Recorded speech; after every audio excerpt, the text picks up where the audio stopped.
Sports and TV show streams going live on YouTube, streaming live on YouTube. Okay, I gotta put my iPad in the case so you can see the TV.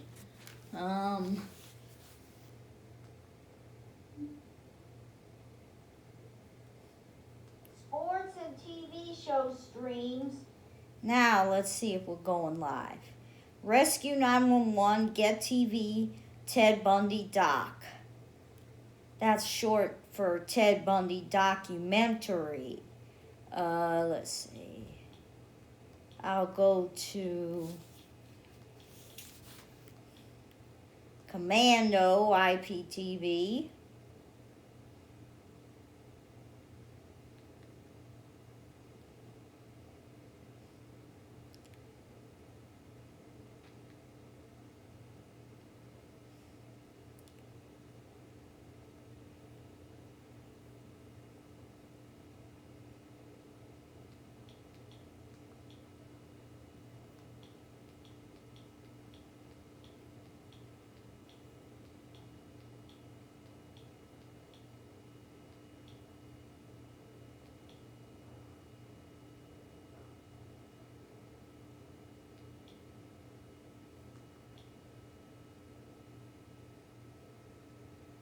Now, maybe this isn't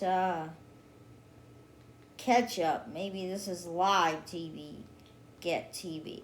Okay, go to catch up.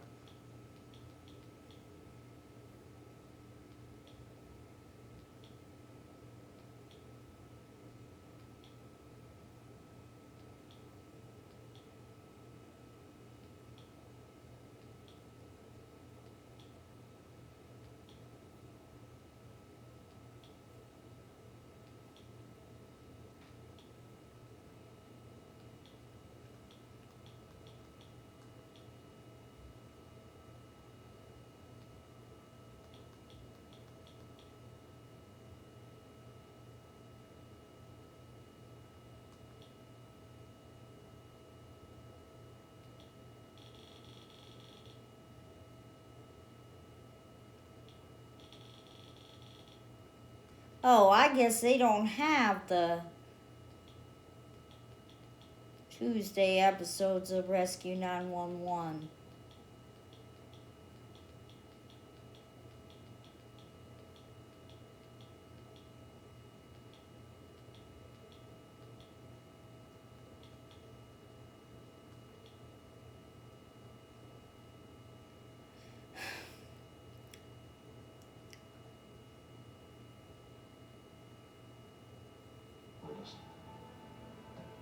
No one knows at what moment you step onto somebody's life like this.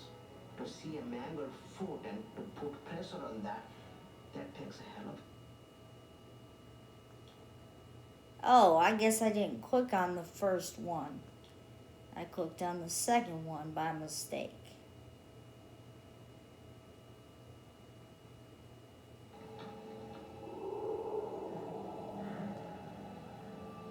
Thanks, Billy. Bye, little brother.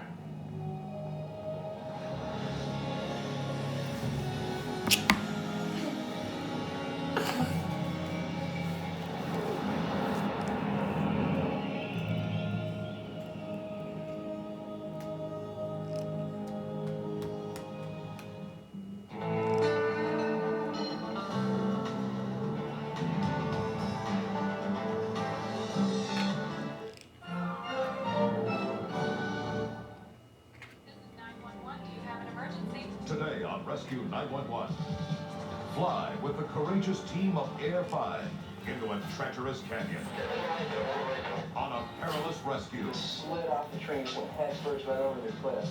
Then, a runaway roller coaster mangles a young man. Be there as rescuers fight to save his leg and his life on Rescue 911.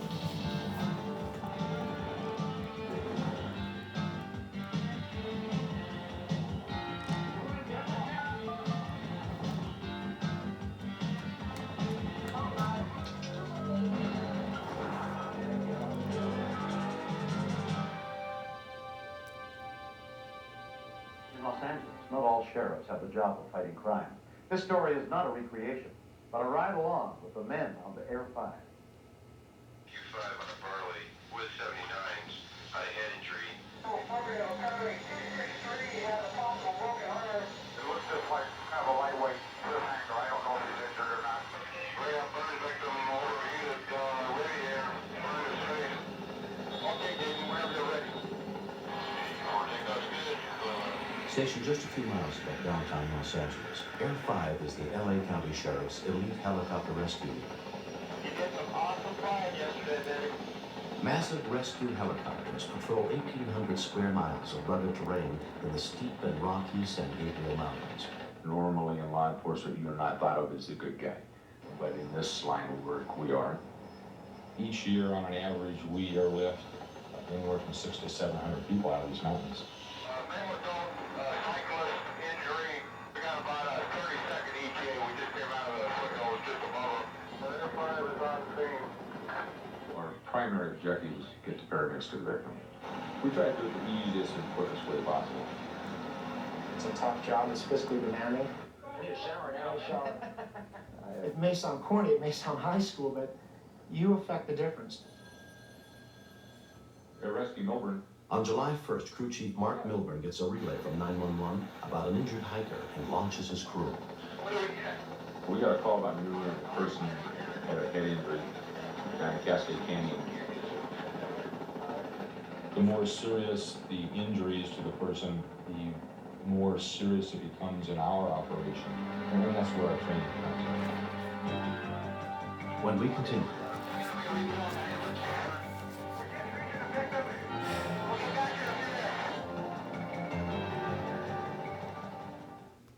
if you can't pick your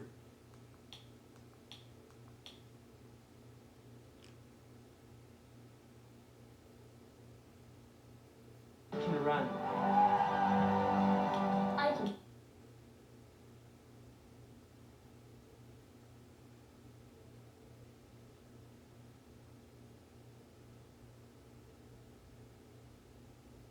Thank you for giving.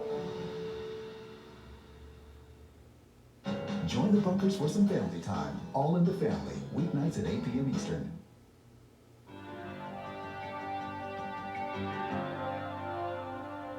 Air pilot permit is squad 11 right down here. Should be over on your side, Rick. Yeah, I've got the engine way down at the nature center, way down here. Yeah, they're probably walking up. Okay, there we go, right down here. As the victim's son guides firemen to the scene on foot, Air 5 follows them into the narrow canyon. Oh, yeah. We got a little left there. Okay, there we go. It's gonna be a refill, guys. Put your hand. You could see the victim down in a small canyon, pretty tight area. He was actually up on a cliff and a lot of loose dirt around. We're gonna go in that little wash area straight as we like.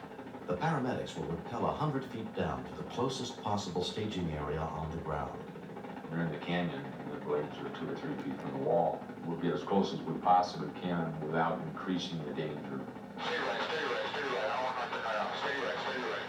Okay, hold it right there, hold it right there, hold it right there. Hey, don't run your left left side, right? Okay, got one in the doorway, one on the top. Okay, some guys in the doorway. Number 2 on the top. I'm gonna run a ball that thing. I'm gonna take the dock out to it. Hang on just a second. Hold, stay over there. Okay, number 3 in the doorway. 3 on the top. Go to the left, just go a little to the left, Dave. Okay, he's on the ground. Hold it right there, hold it right there. We'll be on open in a second.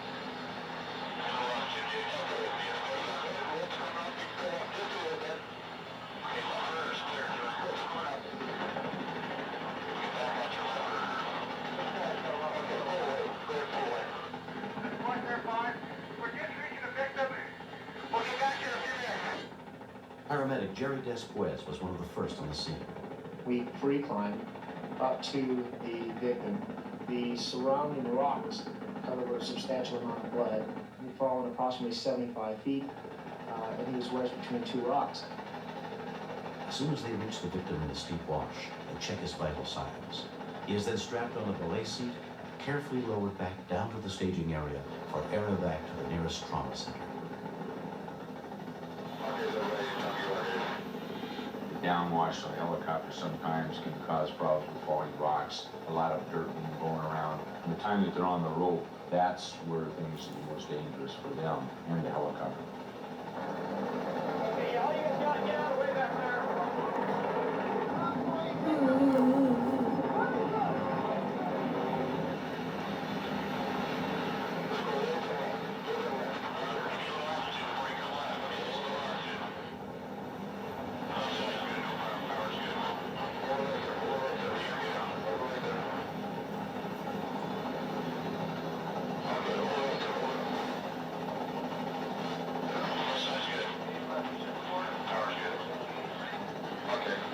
I've been in rescues that lasted 2 days without a helicopter. I would rather deal with rain rod problem than those protracted rescues any day. Leaving the other crew members on the ground, Air 5 takes off as soon as the victim is on board. Paramedics are worried by the victim's son's report that their father collapsed before falling over the cliff. It is only a 5-minute flight to the helipad at Huntington Memorial Hospital. Bill Dyer had been on a hike with his sons to celebrate his 49th birthday and his oldest son's 26th. They were spending the day visiting the places that had been special to them when the boys were young. Do you have any type of heart history? Do you take any kinds of medicines or anything? No. Have you ever passed out before? End over end, 75 feet, you said? 75 feet. Here's the bag for your pet down. You decided to do it? Right. He was running a place called Cascade Canyon. He was with his son. He got near the summit, stopped for a second. The sun just fell forward, face forward, and to the left, almost as though he fainted. We were maybe 70 feet from the top of the canyon. And I turned around and my dad was leaning against the tree. He was snoring. I looked down at him, he was asleep. Like he had passed out. He just slid off the train head first right over the cliff. So I just couldn't believe it, because I thought he was having a heart attack. I thought he was seriously having a heart attack, and Rob had the sense to go get paramedics. I'm just hoping it's nothing really too serious. He had some hard falls there. X-rays and a preliminary examination by the trauma doctor on call show no broken bones. We're going to be doing the same thing, head and belly. Yeah. Testing will continue. When we landed the helipad, he looked up at me and didn't say a word. He had this look in his eye. He reached over and grabbed my hand. And just his facial expression, he was saying, thank you. I knew that. I sensed that. He didn't have to say that to me. This person was in a world of hurt. The look in his face said, you got me out of there, pal. And it means a lot to me.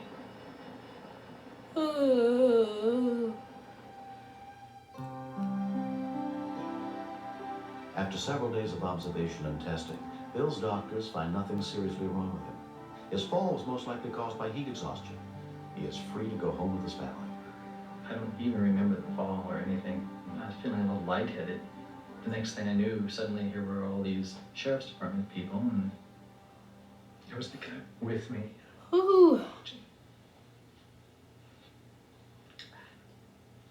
He was very much in control, had taken charge, knew what he was doing, and it would get done. So he put a lot of trust in it. And it's just nice to have.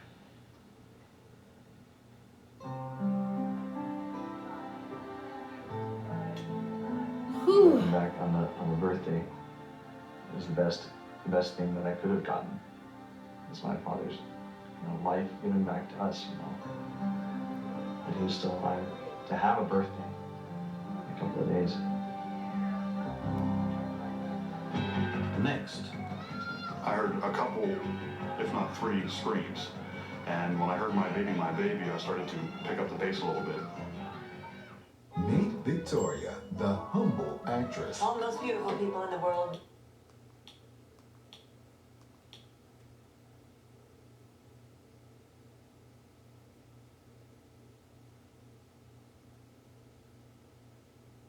(291-1431). That's 1-8.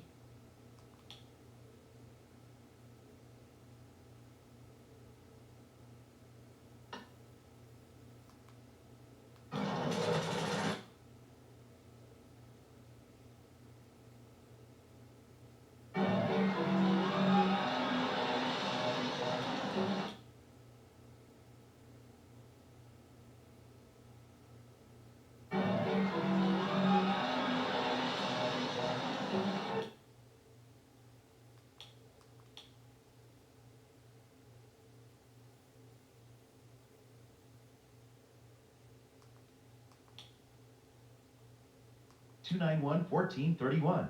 That's 1-800-291-1431. Helping families with mesothelioma is all we do. My firm has been offering a free book on mesothelioma for over 10 years. Since that time, hundreds of people with mesothelioma have trusted us to represent them. We have local offices throughout the U.S. and there is no risk to you. Mesothelioma really is all we do. Call us at 1-800-555-5783. That's 1-800-555-5783. Or go to mesobook.com.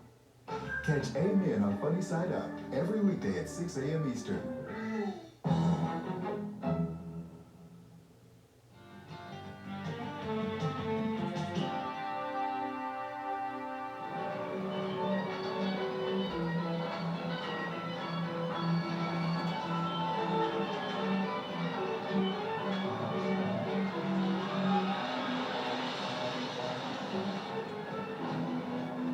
On September 2nd, 1991, parents and children were sharing a final afternoon of fun before the end of the summer season at Lakemont Amusement Park in Altoona, Pennsylvania. Sherry Danella's daughter, Lindsay, had saved one of her favorite rides for last. We were at the concession stand and Lindsay asked if she could go on the little roller coaster and I said fine. It was the last day of work for 17-year-old Chris Whitfield at his summer job. All right.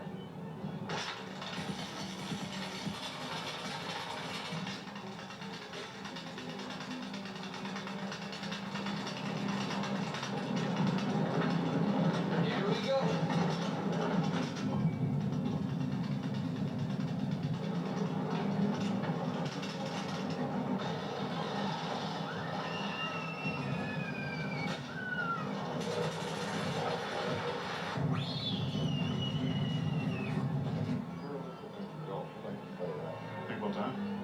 Kevin Holland and his father were on their way to meet Kevin's wife and little boy at the carousel. It was still late. My son probably wasn't ready to leave yet. So we thought we'll put him on one more kid ride and then we'll do the miniature golf thing and then boogie.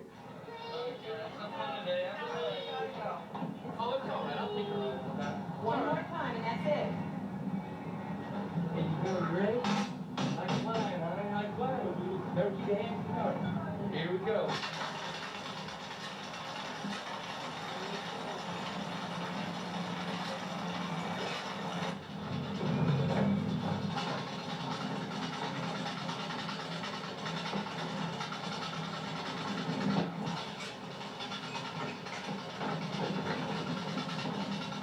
The car stopped right before it would catch hold onto the chain that would take it up. He must have tugged maybe 5, 6, 7 times on the car itself.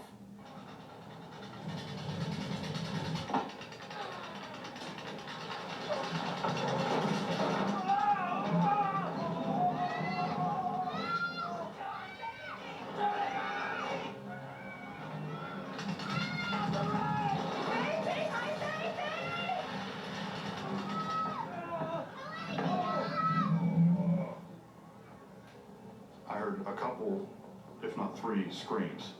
And when I heard my baby, I started to pick up the pace a little bit. When I rounded the bend, something was not right. That's when I saw his leg move. Okay, we're gonna get him down, okay? Okay, son, listen to me now. We're gonna try to get you down, okay? I saw the ground, and it was covered in blood. I knew that he could bleed to death, but I couldn't get him off the car. Get him down, all right? He was so tense, he was wrapped around it. So I kind of started directing people what to do. I guess learned that from being an air traffic controller. You have to let go, okay? I'm gonna press in. When I press and say, okay, you let go. Okay, 'cause I'm gonna have you, all right? You ready? Okay. I got you. Now. There you go. Bring it back in. I got you now. Okay. What was left of his leg was next to his hip.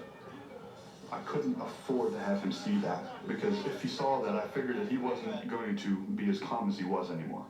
Now look, I want you to look right here. Okay. Just look at me for a second. You okay? Okay. I need some ice. I need some water. I need blankets. Anything. And everybody else, just calm down, okay? I noticed that there was some blood still coming out rapidly. I learned through health class, clear back in high school, that we have lymph nodes in our body. And if you push on a lymph node, it'll cut off the circulation of the blood, To other parts of your body. There's two under your armpits, there's two in your legs, and I think there's three other ones. Hey, buddy, I'm going to press a little bit, okay? And I pushed as hard as I could on what was left of his leg. I was asking him questions to make sure that he was coherent. We spent a lifetime in about 20 minutes. Park paramedic Nancy Fulton was the first rescue worker on the scene. As I scanned on down his leg, the foot is intact, but it's the area between the foot and the knee, there is nothing. Be advised, need to expedite at this time. We have a 17. I had a young kid who basically was bleeding to death. Okay. I sat next to his shoulders and held his hand. I wouldn't want somebody to turn their back on my child. So I couldn't do it to him. What do you like to do? Electronics? We just talked a little bit more, and I was okay until he asked me, am I going to lose my leg? Hold on. That was kind of tough, because I said, no, you're going to be fine, you're going to be all right. And I had to kind of like lie to him, and that was tough for me to do, because I'm not used to doing that to people. Within 10 minutes of the accident, paramedic Dave Cooper and his partner arrived. This guy was white. He was wet, he was pasty, his blood pressure could have bottomed out at any time. Whether he was going to live or die, I couldn't tell. So let's get another blood pressure here. Squeeze. If it hurts, just squeeze, okay? You can't hurt you. Remember that. That was our little contact. And I was still holding Chris's hand even after he got on the board, I believe. And I said, you're going to have to go now. And he said, okay. I said, I'll see you later. Everybody take it easy, okay? I was walking out. I looked at my wife, and she looked at me, and I said, that boy's going to lose his leg. That's when it really sunk in, and I kind of gathered myself a little bit, and I said, he could die. I don't think I cried quite so hard in a long, long time, and I put my arm around my dad, because I needed help getting out of the park. He's here. Okay. Easy, guys, easy. Turn your arm. By the time Chris arrived at Mercy Hospital, his blood pressure was dangerously low. The emergency physician Pradip Swain took charge of his care. We immediately poured blood into his system, and all of a sudden I found that the blood dripping on my pants. It is coming through the mass trousers. So immediately I said, get me hemostat, I have to clamp that artery. And all of a sudden, he just bottomed out. Grace, can you feel I'm clutching you? I think he's going to die. My God, he has got 60 years of life in front of him.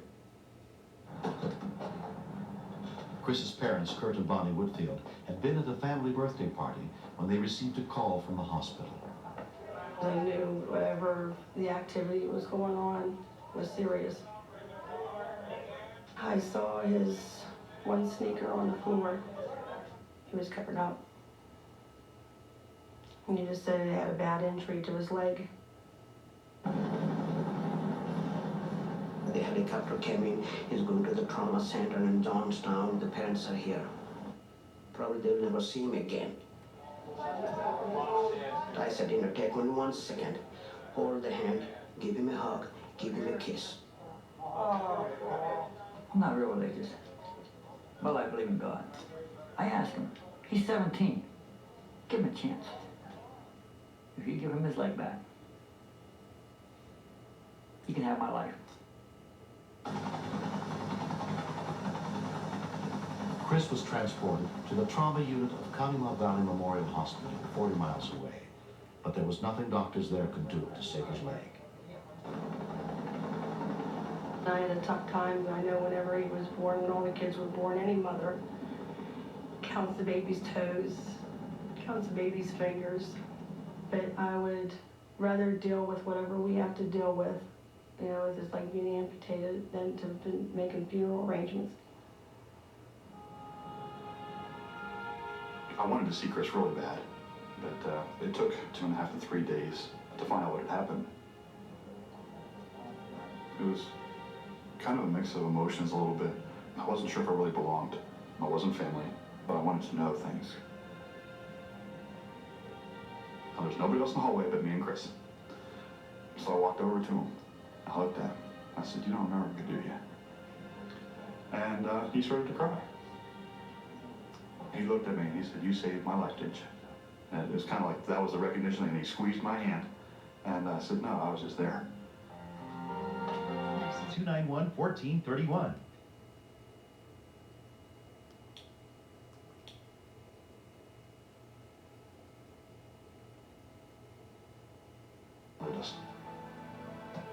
No one knows at what moment you step onto somebody's life like this. To see a mangled foot and to put pressure on that, that takes a hell of a courage to do that. They are the greatest heroes than sending someone to space, you know.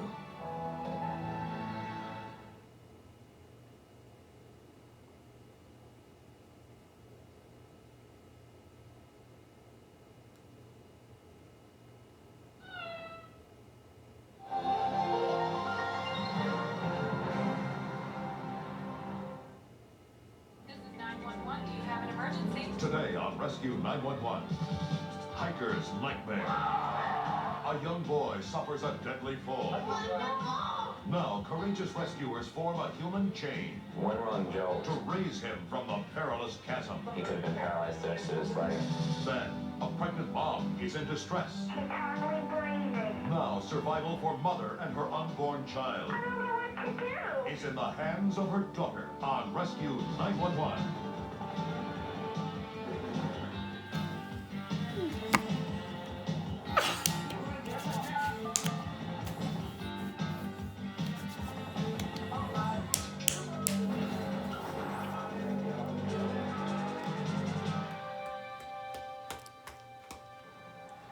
We begin on April 7th, 1991 in Sutton, Massachusetts, as Russian emigre Simon Besher and his family set out to explore some of the beauty of their new country.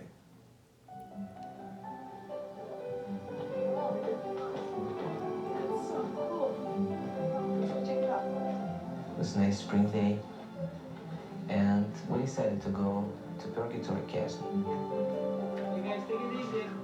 It's a very rocky place with the caves on the bottom and very high cliffs. Simon and his wife Olga had never taken their family hiking in Purgatory Castle before. Friends of ours told it's very beautiful, it's unusual and interesting. I like to see new places, I like go out, I like American nature. My brother Greg, he's 14 years old. Sometimes he can be very annoying. But he's a nice guy too.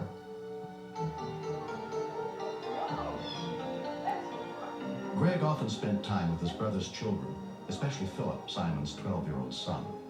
We were really good friends, and if he didn't came to America with me, who would I play with? Who would I go fishing with? Who would I fight with? Sam tried to stop them.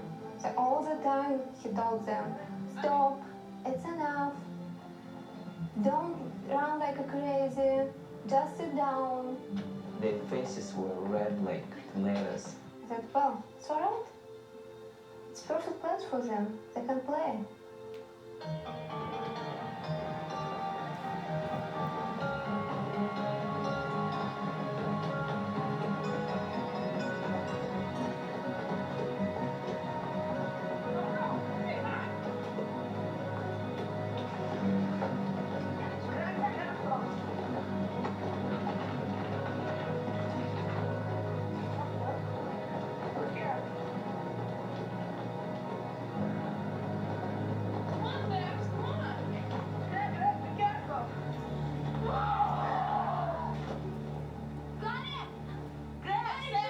Several people hiking nearby heard the children's cries for help, including park ranger David Puddles. I looked down and there was someone lying on the opposite side of the chasm floor. I watched for a few seconds and didn't see any movement. I realized in the area that he fell that his injuries had to be substantial. An officer on patrol just outside the park was immediately dispatched to the scene. From more than 15 miles away, the nearest advanced life support unit was also sent, including paramedic Raymond Cord. We frequently get calls down there for sprained ankles, people who scrape their knees, so we initially thought it was just another one of those chasm-type calls. Hold your head still. I was really scared. He was crying in Russian, he was crying in English. He was complaining on the pain. He couldn't breathe. Oh my God. I am trained paramedic in my background, and I've seen lots of cases like this, and I thought he was just the bag with the bones. When we continue. When I asked, is this the rock he fell from? And everybody said no and pointed up to the top of the cliff. And that's when I knew we had problems. Our pal Walker has some new buddies he wants you to meet.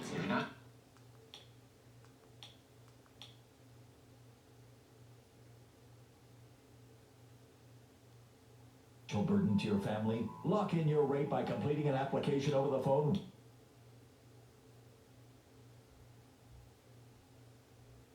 Other final expenses. There's no medical exam, and you can be approved with just one phone call. Your rates can never be increased, your benefits can never be decreased, and your coverage can never be canceled. Call the number on your screen now and see how final expense coverage can help you. There's no obligation. Call 800-403-7817. That's 800-403-7817.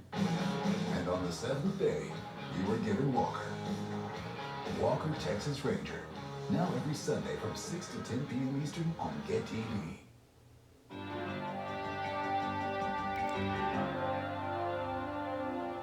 14-year-old Greg Besher was hiking with his older brother's family when he fell off a cliff, plunging 35 feet to the ground below. Though rescue units were on their way to the scene, Greg's family had no idea how much longer he could survive without help. Greg was like screaming that he couldn't breathe and stuff, cried very loud, and I was thinking in my head that if nobody's gonna rescue him, then he's gonna die.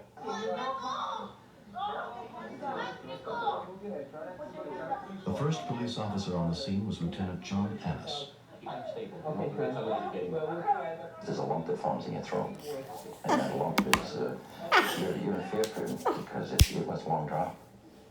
We send the ambulance and rescue squad down to 32. When Lieutenant Annis radioed in the seriousness of the situation, the Sutton Fire Department dispatched a unit specially trained in mountain rescues.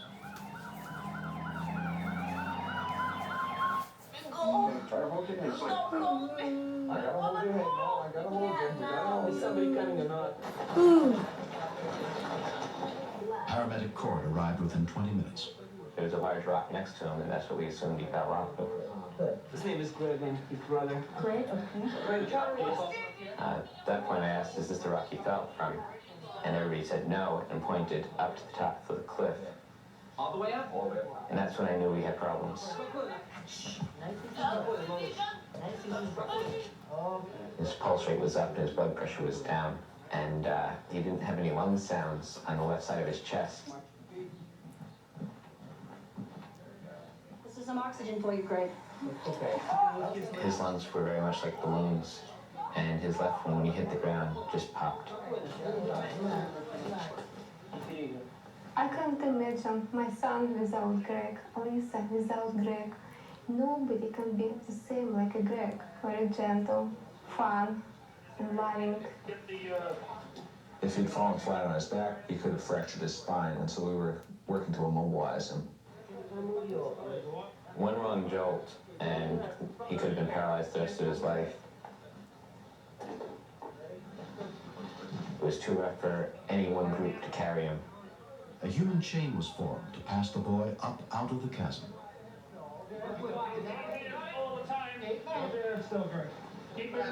They carried him like coffin, and they take a turn and they pass him to another hands.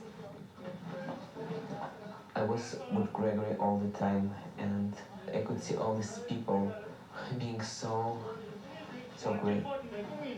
The basket was moving so fast and so smoothly, like it was moving by itself. They were going as fast as they could, as carefully as they could, and I didn't want them to panic and drop him, so I didn't tell them that he was getting a lot worse. On the rock. The left side of his chest was rapidly expanding because of the pressure that was building up inside, which presses against the good lung and his heart, so they don't work as well.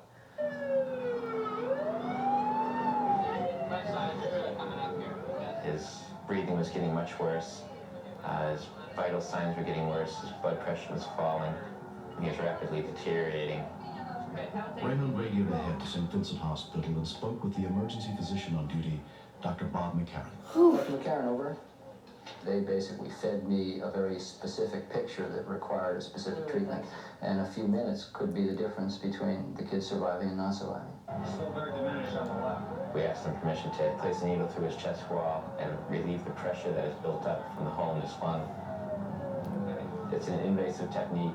It's a dangerous technique, but it's a last-ditch effort to save someone's life. A delicate procedure was performed en route. After 20 minutes, Greg arrived at the hospital in critical condition.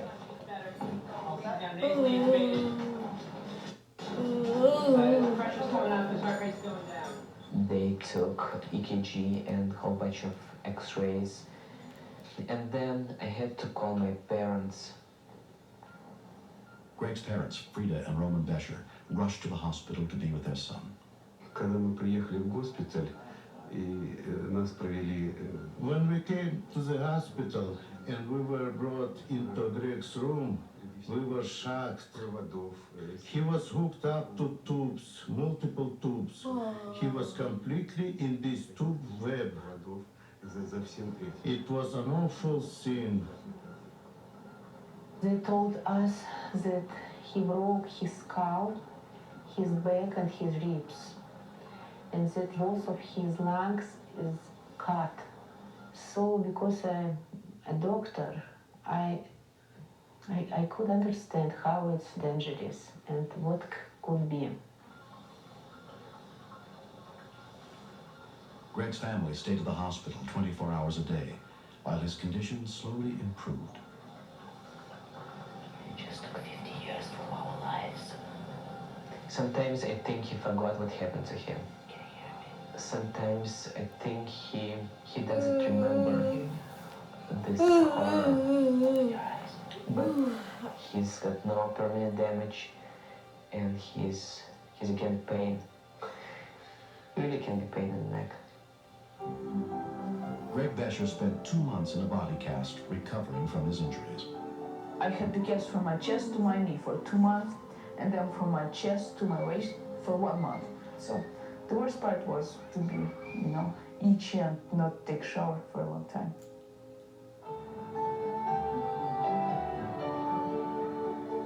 I want to thank everybody who saved my son. People helped us from the beginning, from the first moment. God bless America, and God bless American people. If I saw those paramedics, I would say thanks to them. And I would say keep up a good work. And I would say I wouldn't run around that place again. I was really worried about him because we've been in body so long, and how am I gonna do? How am I gonna be without him? The worst part, he would go through what if I died. He would be very bored. The audio is messed up on it now. He's a great kid. I love him. Next. I guess the audio is back. Don't cry. You gotta be brave.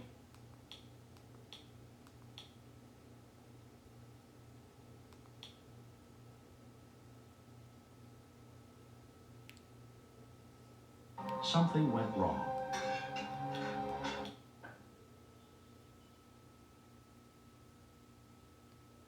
Through the process with confidence. It's a client-focused combination of products and people you'd expect from America's largest mortgage lender. To learn more about how you can leverage the value in your home, call us today or go to rocketmortgage.com.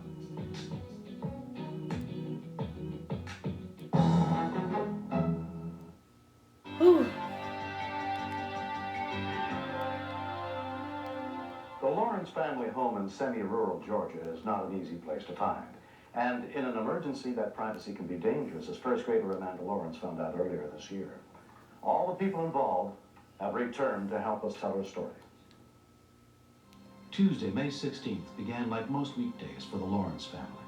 I got up, same time as always do, fixed myself a cup of coffee for the road, and got in the car and left, just like any other morning. But within minutes of Edwin Lawrence's departure, something went wrong.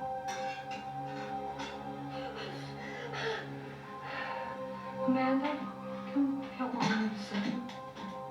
I called my husband and told him to come home immediately. Tried to reach a neighbor to see if she could take me. She wasn't home. Terry Lawrence soon realized she might not be able to wait 30 more minutes for her husband to get home. I said, Amanda, you're going to have to call the ambulance for Mommy. I can't get up. That was pretty scary because she realized this is it. This is an emergency now. It's not just Mommy's going to have a baby today. 911 dispatcher Patrice Mitchell took the call. 911. I need an ambulance. Where's your mommy? Can I talk to your mommy? Mom's in labor. You're in, okay. Hurry. Okay. Ask your mommy if you're in a mobile home park. We're in a house. You're in a house. And my mom is in labor. Okay, I know your mommy's in labor. Okay. You call Mama. Try. How old are you? I'm 7 years old. Okay, we're getting somebody on the way. You stay on the phone with me, okay? Okay. I was trying to get her to calm down, to slow down, and keep me informed because she was starting to get me a little nervous, and there was nothing really that I could do about it except for talk to her on the phone. I couldn't actually go to her myself and make her feel safe or help her out. As soon as Edwin had gotten his wife's call, he left work to rush home. I knew that, it had something to do with the baby. It just didn't occur to me to ask what's wrong. All these thoughts were running through my head. Is she in labor? Is she in trouble? Is something wrong with Amanda? I needed to be there immediately, and I knew that I had a 45-minute drive at best in front of me. My heart, I think, was going to pound out of my chest. Ooh, what happened? Mama's water broke. Okay, is she all right? She's hardly breathing. Are they almost here? Don't cry, don't cry. You gotta be brave for your mommy, okay? Okay. Tell her to just hold off a few minutes. Mama's starting to cry. Your mommy's starting to cry. Well, tell your mommy it's gonna be all right. Tell her not to cry, okay? Don't cry, Mama. The baby's coming out. I don't know what to do. Okay, well, don't get nervous. Just take it easy. But I don't know what to do. Do you know how many houses from the head? She can't get a hold of his little head. Just tell her that He is here. the baby's here. Okay, tell her just take it breathe. Tell her to take it easy. That's about all you can do right now. The baby's blue. Tell your mommy to lay the baby on her stomach. She did. She did? Okay. Tell her to keep the baby tilted. What actually really scared me was when she said the baby was blue, because that could mean a combination of things. I was like, we need to hurry up and get someone here to make sure that the baby's okay, that nothing's actually wrong with the baby. Is it a little boy or is it a little girl? It's a boy. It's a boy. Can you do me a favor? Can you be a big girl and go to the linen closet and get a blanket so your mommy can wrap the baby? Okay. I heard her put the phone down, and then when she came back to the phone, she said, well, I can only get 2 towels because we don't have a linen closet. I'm not tall enough to get anything else. I explained to her to tell her mom to wrap up the baby, just don't wrap up the baby's head, to keep the baby warm, and lay the baby in an angle. So you got a baby brother? Yes. Well, it's better than nothing. Have you thought about what you're going to name him? Mama said his name's going to be William Zachary Lawrence.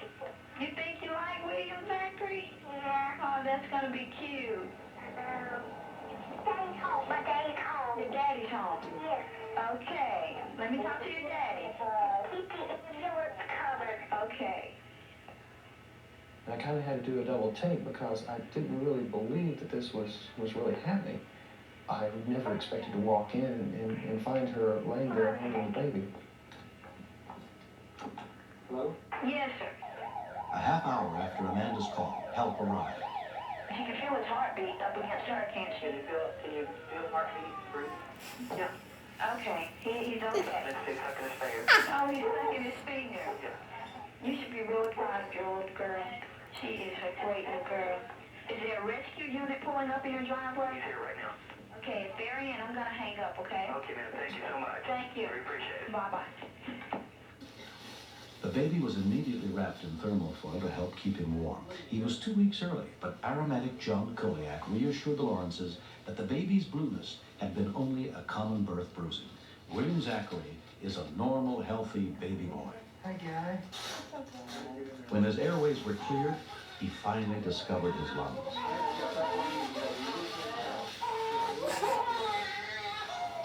Mandy, you did a great job. In a situation like this, there are a lot of dangers involved if the mother is delivering the child without anyone else there. I guess Amanda inherited her calmness from her mother. They were both just in control the whole time. See you at the hospital, sweetheart.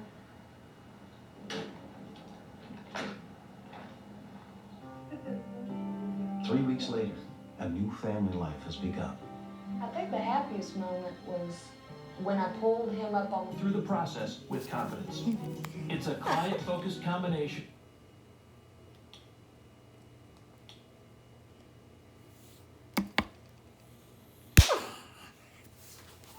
It's like the best thing I've ever done for somebody. When my dad found out what I had done, he gave me a big hug and told me that he was real proud of me. And at that time, I was proud of myself, too. I sure love you a lot.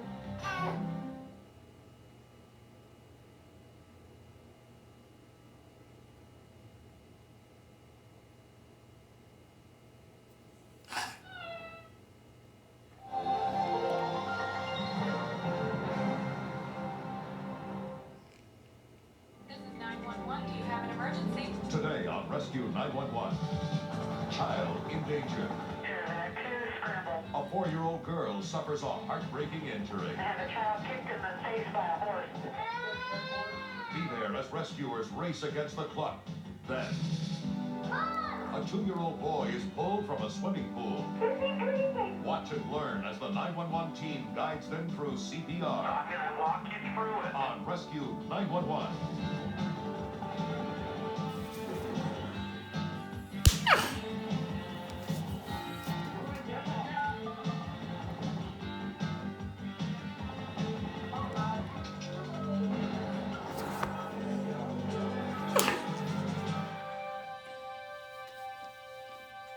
In Phoenix, Arizona, a sophisticated system of air ambulance helicopters services thousands of seriously injured patients each year from anywhere within 150 miles of the city. This story is not a recreation. It's a ride with Samaritan Air Evac, one of the busiest air ambulance services in the country.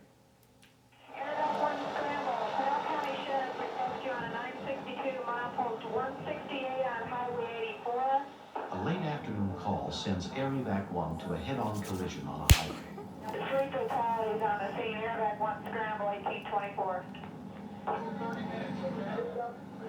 The air ambulance picks up the critically injured survivors at the scene. By helicopter, they'll be in a hospital in less than 17 minutes. The way to have somebody survive is to get them to a trauma center, to the trauma surgeon, to the trauma team as fast as you can. We're talking chopper saves lives.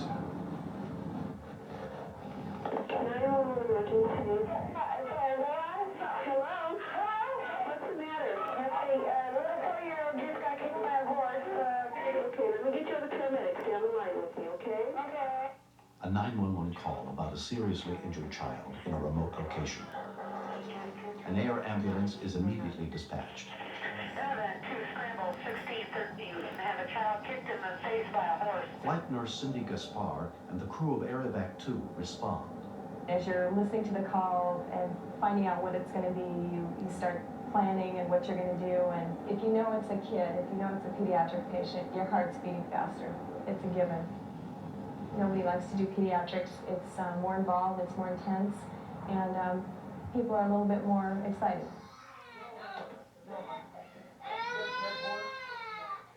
4-year-old Regina Ann Ellis was accidentally knocked down by a horse and stepped on.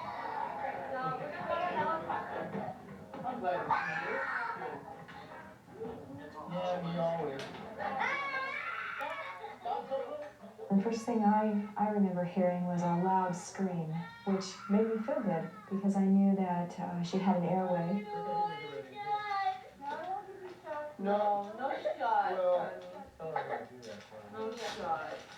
She took a severe blow to her face. I knew she had facial fractures.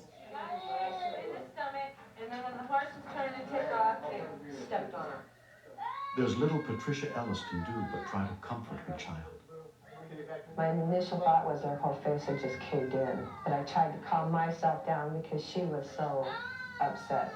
I probably would have been going insane, pulling my hair out of my head if I wouldn't have been helping hold her head while they were checking her out.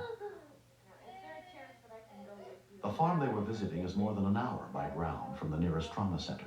By air, it's only 15 minutes. We have a 12-minute rule. We try to get on and off the ground in 12 minutes or less. So it's fast. I mean, it's fast and it flies.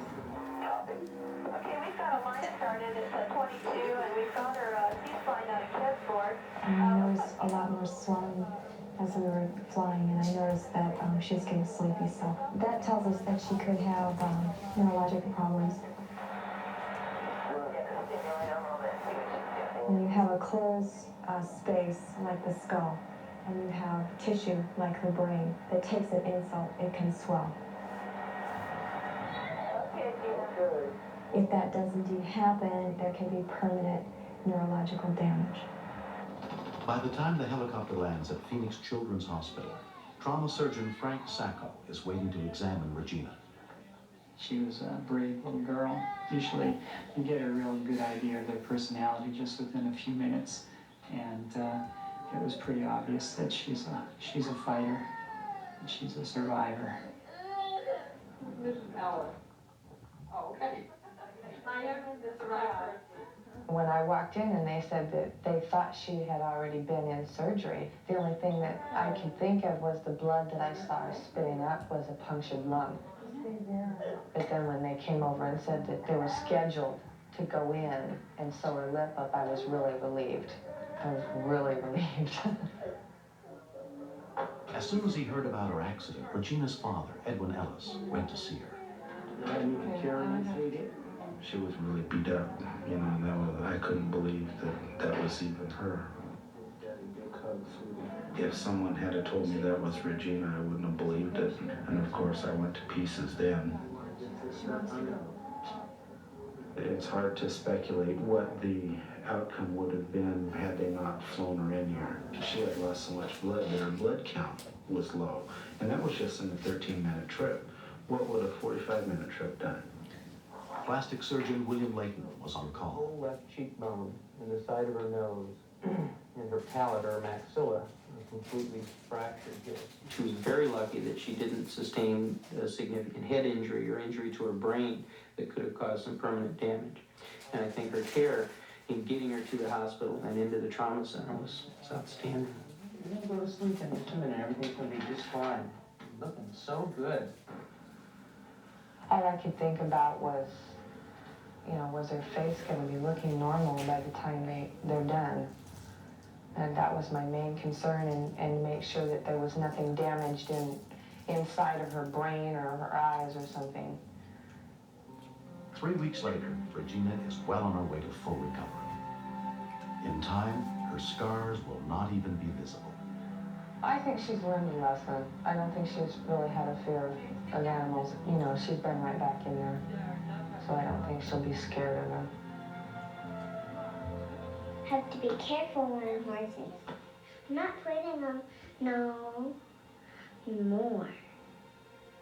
The thing that really impressed me was the woman that was, I guess, a paramedic on the helicopter took time out to drive over here and bring Regina a little stuffed teddy bear and a set of medevac aircrew wings, you know.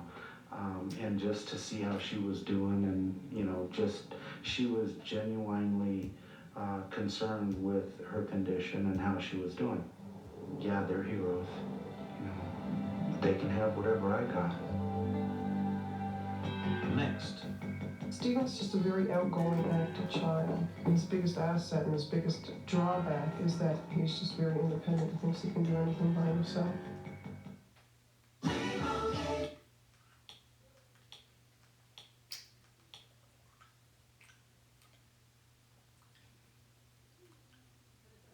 Benefits are available in your area.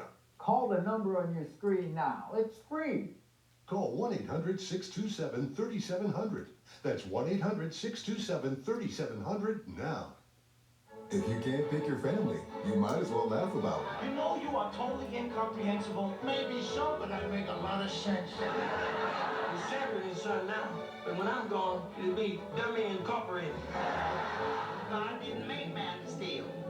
And how come he gave us more pockets than hands?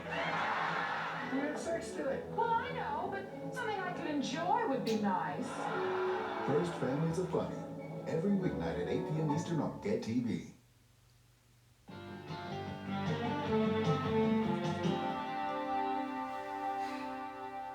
In June of 1992, Rosemary Aird Bradley and her family moved from the East Coast to a home in the suburbs of Englewood, Colorado. They were looking forward to a new beginning. But just 3 days after their arrival, all their dreams seemed to come to an abrupt end.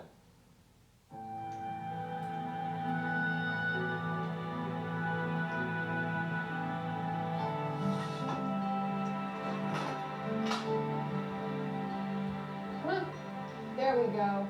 Let's do it. Stephen's 2.5, and he's just a very outgoing, active child. And his biggest asset and his biggest drawback is that he never thinks to ask whether or not he can do things. He's just very independent and thinks he can do anything by himself. Okay, guys. The children's grandmother, Estelle Bradley, was there to help with the move. Rosemary and Stephen and David were downstairs in the basement, and I was at the staircase masking around the railings because we were going to be painting them. You guys are doing a great job. Keep it up. The boys were running up and down the stairs to the second floor with the toys that belonged in their bedroom.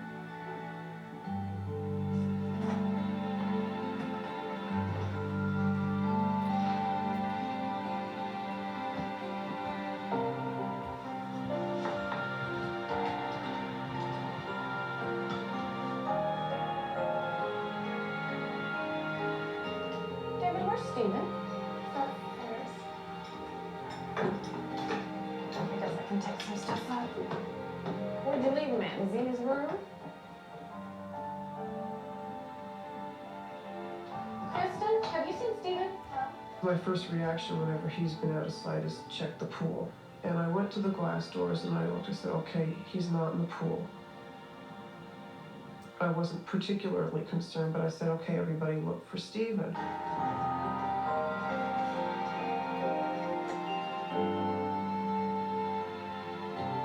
Stephen? Stephen, are you in here? Stephen? 8.5-year-old Kristen found her little brother. I just happened to look out the door.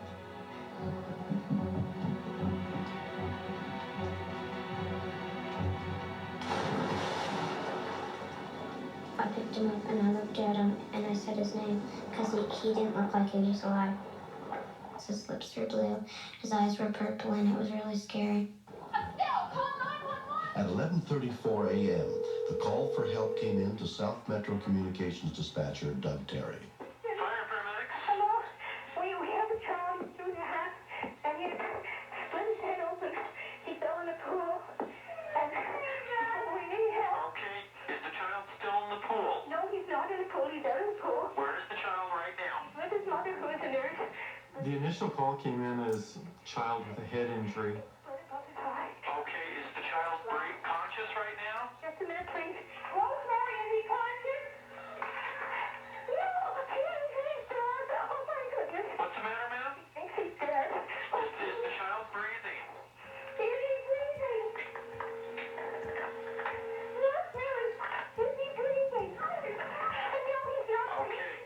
a sudden, when I find out that the child's not breathing, unconscious, they think he's dead.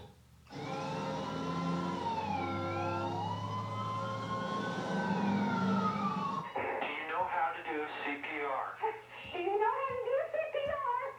I forgot. She forgot she's so sick. Okay, how old is the child again? Okay, I'll tell you what, if you can relay the instructions, I'm going to walk you through it. Okay? Okay, what I need you to do is place the child on its back on a table or floor and strip the chest. Take off the shirt or whatever's there. Okay? We need you to place one hand on the forehead. One hand on the forehead. The other hand under the neck. One hand under the neck.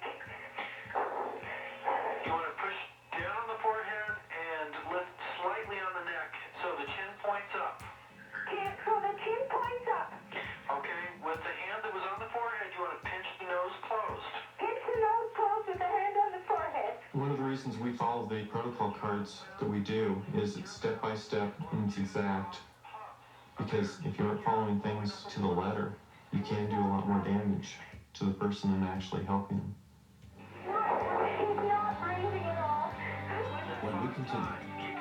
I felt desperate, but more than anything, I was just thinking to myself, you can't fall apart. You just have to concentrate on what you're doing.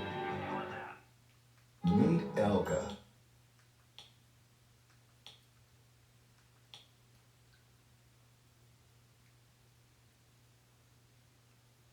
It's just a tremendous value. And then that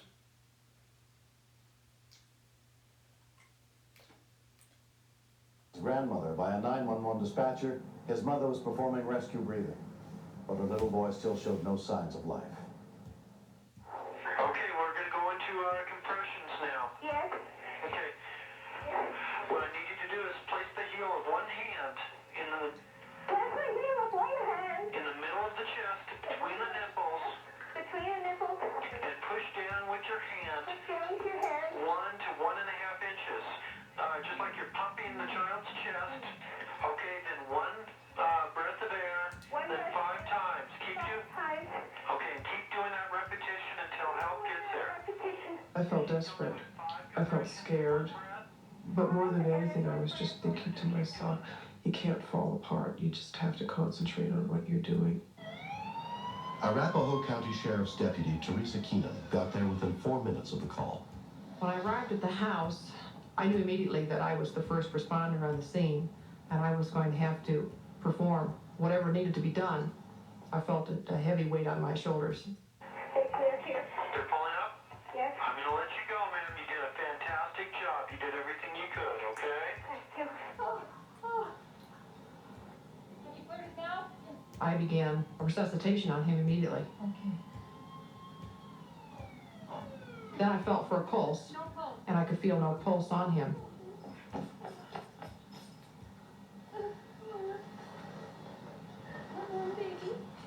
I thought he can't be dead. He has to live. Okay, go. And I was feeling really guilty. You know, how could I let something like this happen?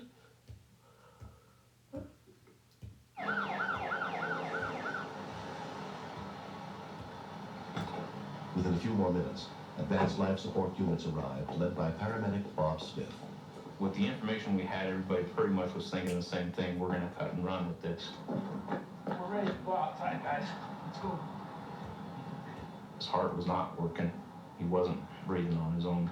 So the quicker I could get him in the ambulance and we can intubate him and start medications if we need it, then the quicker his heart's going to start again. Hi. Hey, we got a normal sinus. You got a pulse? Check for a pulse, will you? I got a pulse. You got a pulse? We knew because his heart rate came back that we were getting the oxygen into him that he needed. That's good. That's good. All I can do now is hope and pray for the best outcome. Stephen was admitted to Littleton Hospital, where he was examined by emergency physician John Riccio. Anytime we hear about a child coming in whose heart is stopped, we all initially have a very emotional moment where we kind of are a little bit scared and a little bit angry, and we all say to ourselves, how can this be happening? That sounds really bad on both sides. Let's go ahead and visualize his cord, please. When he got to us, he was not breathing on his own at all, and his lungs sounded horrible. He had been in the water for several minutes without oxygen, and he was just in serious condition at that point. Let's mix up a 200 milligram drip vial and get it into him. He started to seize. We were able to control those seizures. Directly following that, however, Stephen started to posture, which is even a worse sign of brain injury. And we were concerned that if he did survive, that he would have severe brain damage. Let's go ahead and just give him routine treatments. At that point, I thought, okay, he's alive. But then when I saw him in the emergency room, all hooked up to everything, it was more devastating than hopeful. 2-year-old Stephen was transported by Air Life helicopter to Porter Memorial Hospital in a coma. His mother and father stayed by his side for 4 days. I just held him in my arms, and finally he woke up. His speech was very slurred, and he was so weak that he couldn't even sit up on his own. Monday morning, when the doctors came back in to see him, the kid was running down the hall. They said, "This kid's a miracle," and he is.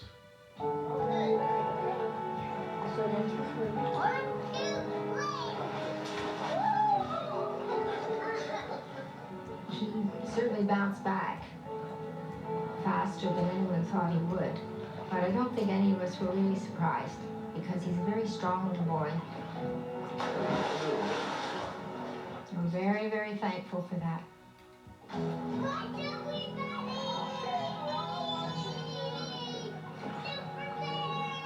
I think we were always pretty careful that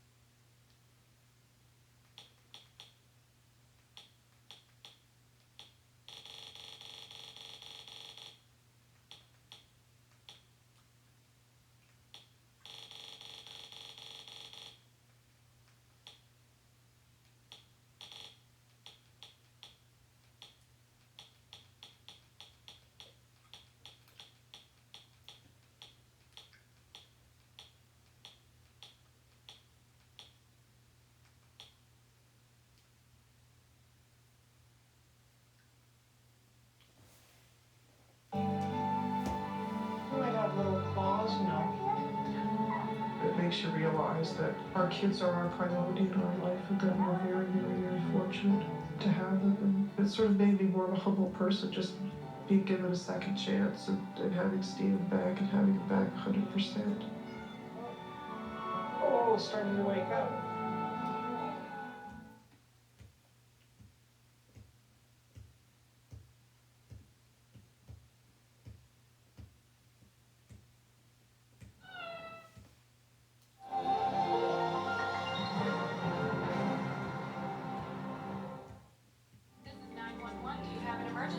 Today on Rescue 911, a trailer flips off a busy freeway, trapping a helpless horse inside. Their first instinct is to run, and when they can't, they panic. Join paramedics and veterinarians in their struggle to beat the clock and save a life. Then, a stray soft bull You could actually hear the ball hit Nikki. threatens a young girl's life. Her future was staring her right in the eyes, and she wasn't looking back. On Rescue 911.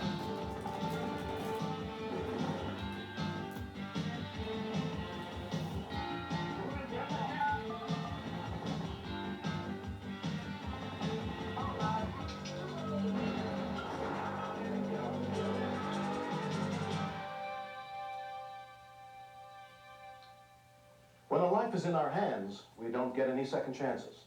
I'm William Shatner. Tonight, true stories of courage under pressure and the men, women, and children who rise to the occasion on Rescue 911.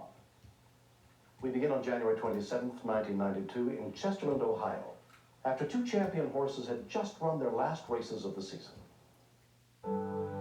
That's your separate. I've had her longer than any other horse we've ever had, and I don't know why. She just always was that special one. She ended up making almost $100,000 for me this year that just ended. The filly, setting limits, and a colt were being taken to a farm for the winter by trainer Pat Mahoney. Some registered horses are very congenial. You can load them on with no problem. Some you have to actually give a little tranquilizer to. In this particular case, initially loading them wasn't real easy.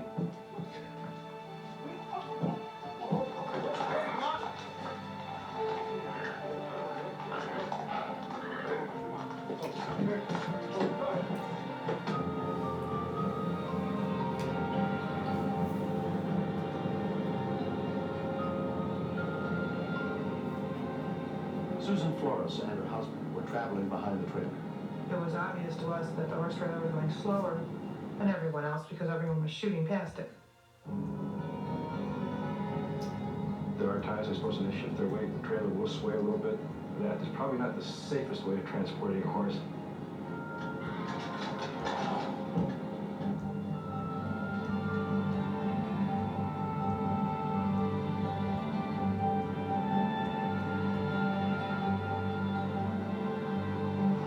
The horse trailer started going left to right, and at this point we are now getting excited.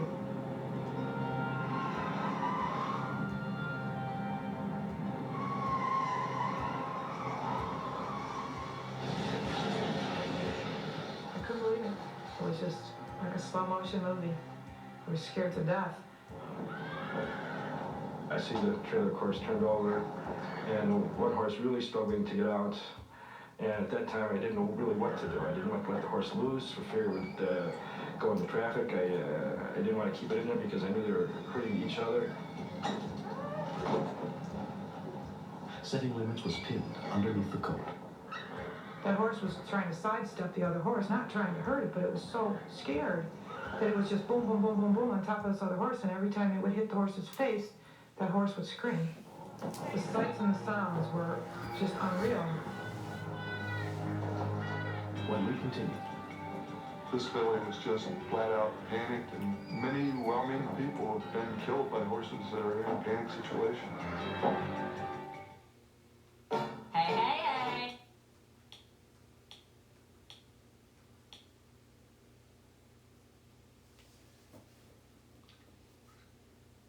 So, if your vehicle has 5,000 to 150,000 miles, just tell us the make and model of your car or truck and get an instant plan quote. In a matter of minutes, you can be covered. If you're on a budget or fixed income, CarShield has a coverage plan that's right for you with low monthly payments. So getting protected is super easy. When you call today and get CarShield, you simply won't need to worry about those big expensive car bills anymore. Now that's what Larry Mack calls a big win. The administrators have paid out more than $1 billion in auto repairs. That's billion with B. Listen, if you haven't called CarShield yet, what are you waiting for? Now it's the time to make the smart choice and protect yourself from sky-high auto repair bills. Call now for a free and instant protection plan quote. It's only a matter of time until repairs are needed, and once your car breaks down, it's too late. CarShield is who you're gonna call. Call 1-800-210-3096 now for your free instant protection plan quote. That's 1-800-210-3096.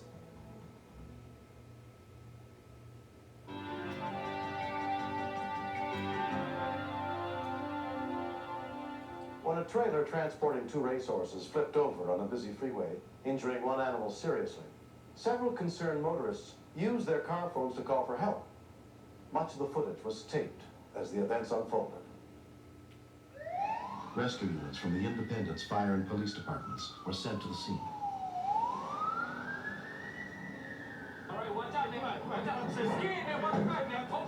And all of a sudden, the horse just took off right down the median. And what's going through your mind then is, what's going to happen? Is this horse going to go in the street, hit a car, kill somebody? That can't happen. A mile down the interstate, they finally caught the colt. 6 minutes after the call, rescue units arrived, including firefighter paramedic Frank Krasuski. Setting limits was still trapped in the wrecked trailer. It was a cold night. The only way to get the horse out would be to cut it out.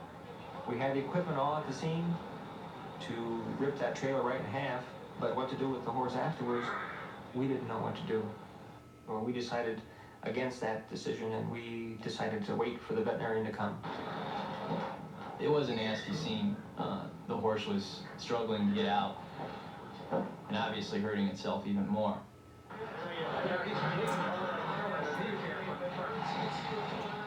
With racehorses, the main thing, of course, you're concerned about are the legs, and you can see there's quite a bit of blood on the legs, plus all the kicking of the trailer there. It could have done extensive damage, because they can just kick a stall, kick a board, kick something, and end a career. Veterinarians Dan Wilson and David Miller, who specialize in treating horses, arrived within 30 minutes. When they're in danger, their first instinct is to run. And when they can't, they panic. This filly was locked in there and she wasn't going anywhere. Knew we had to get her out of the trailer so we can assess her health and see if it was worth trying to save her or if she was a dead horse.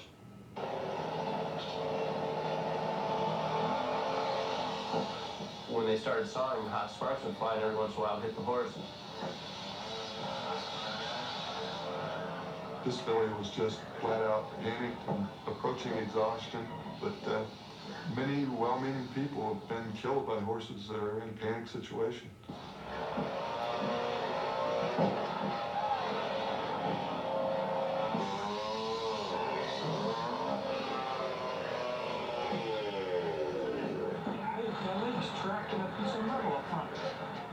I crawled inside the trailer and tried to get her foot out of this hay rack, and then she collapsed. She just had all she could take.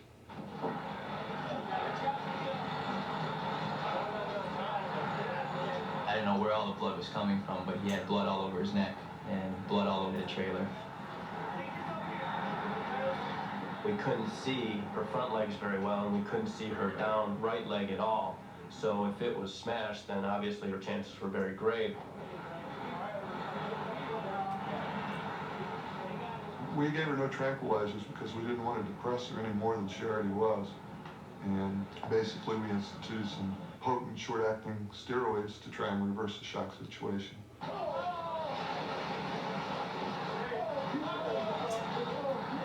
Yeah, the pull out the head was bleeding severely. I thought, you know, just hope the horse pulls through, let alone ever race again. The horse came out and immediately it didn't want to get up. So it laid on its side on the cold snow and on the muddy ground.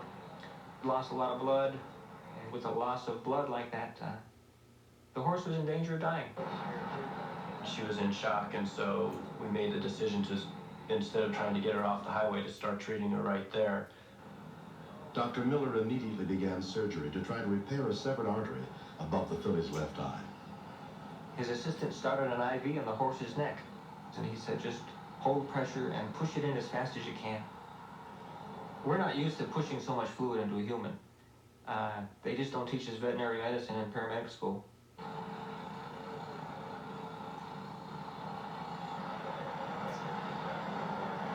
It was amazing to see that the veterinarian could work under such conditions. It wasn't like an emergency room hospital. He was on his knees, the horse was down on the ground, it was cold, and it was a very uncomfortable position. The man was really good. I was trying to hold her on the ground. I eased off a little bit. She just kind of pitched me around like a peanut there.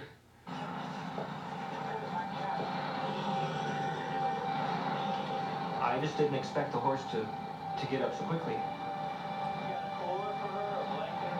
That was a great sign for her. She was strong and ready to go. And once she stood up, she never looked back.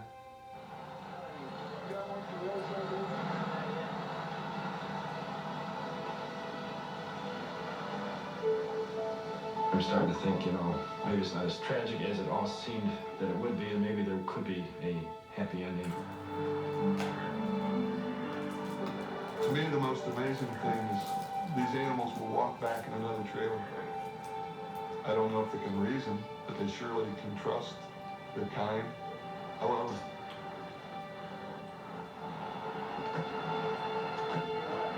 The paramedics and firemen that were there were absolutely great. They're the ones who really deserve the credit for saving these fellas and the colt. Soon after the accident, Setting Limits began rehabilitation. But her owner, Shirley Gurdon, knew her future was still uncertain. I didn't know how she'd ever be able to recover from this fully enough to be a racehorse, and that's basically what she was put out here to do. And I guess I'm not known as a quitter, and she certainly isn't.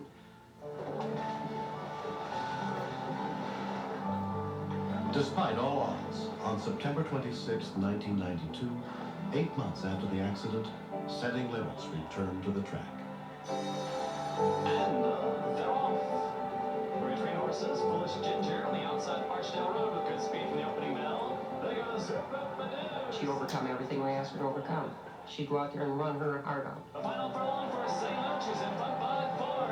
We're going down to the line.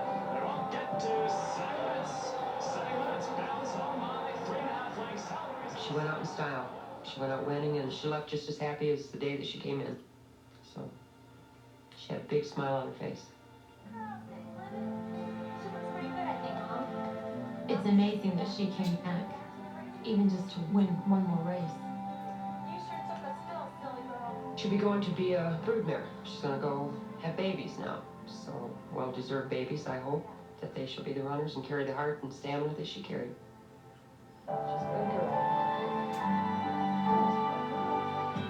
Next. I see a lot of epileptic seizures, and you just think, you know, they're going to have this seizure and relax, and then I don't think anybody realized just how bad it was. Hey, somebody get an ambulance, He's fleet of foot, sharp of eye, and fond of nature. And late.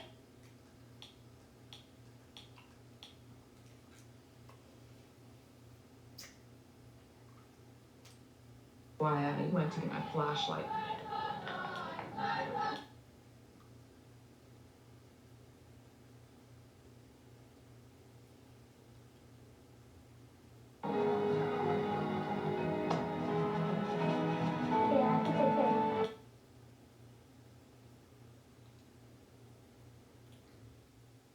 p.m. Eastern on Get TV.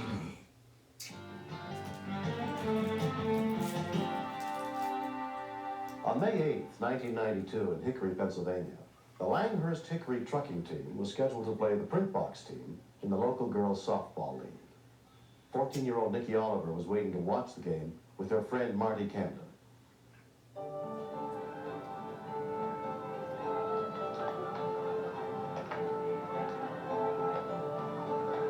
Nikki and I were standing next to the field, talking just about school and everything.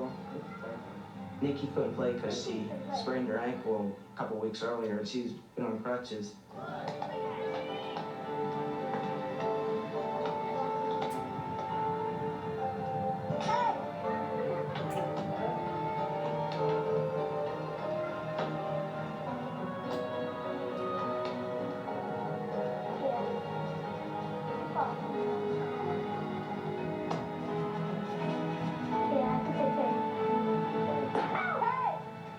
Sounded like she got hit in the teeth because of the way it cracked. It really hit her glasses and the side of her head and her temple. You could hear it. You could actually hear the ball hit Nikki, and I had to be 30 feet away from her. Gloria Buckles, a registered nurse, was one of the mothers watching the game. She seemed perfectly fine, so I kind of sat back, and the coach took care of her.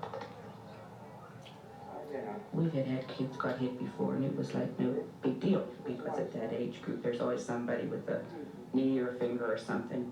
So we wasn't real bad concern at all.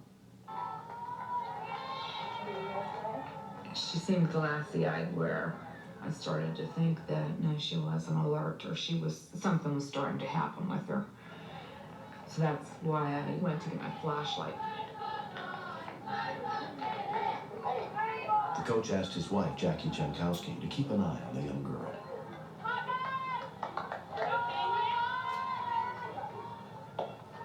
You okay?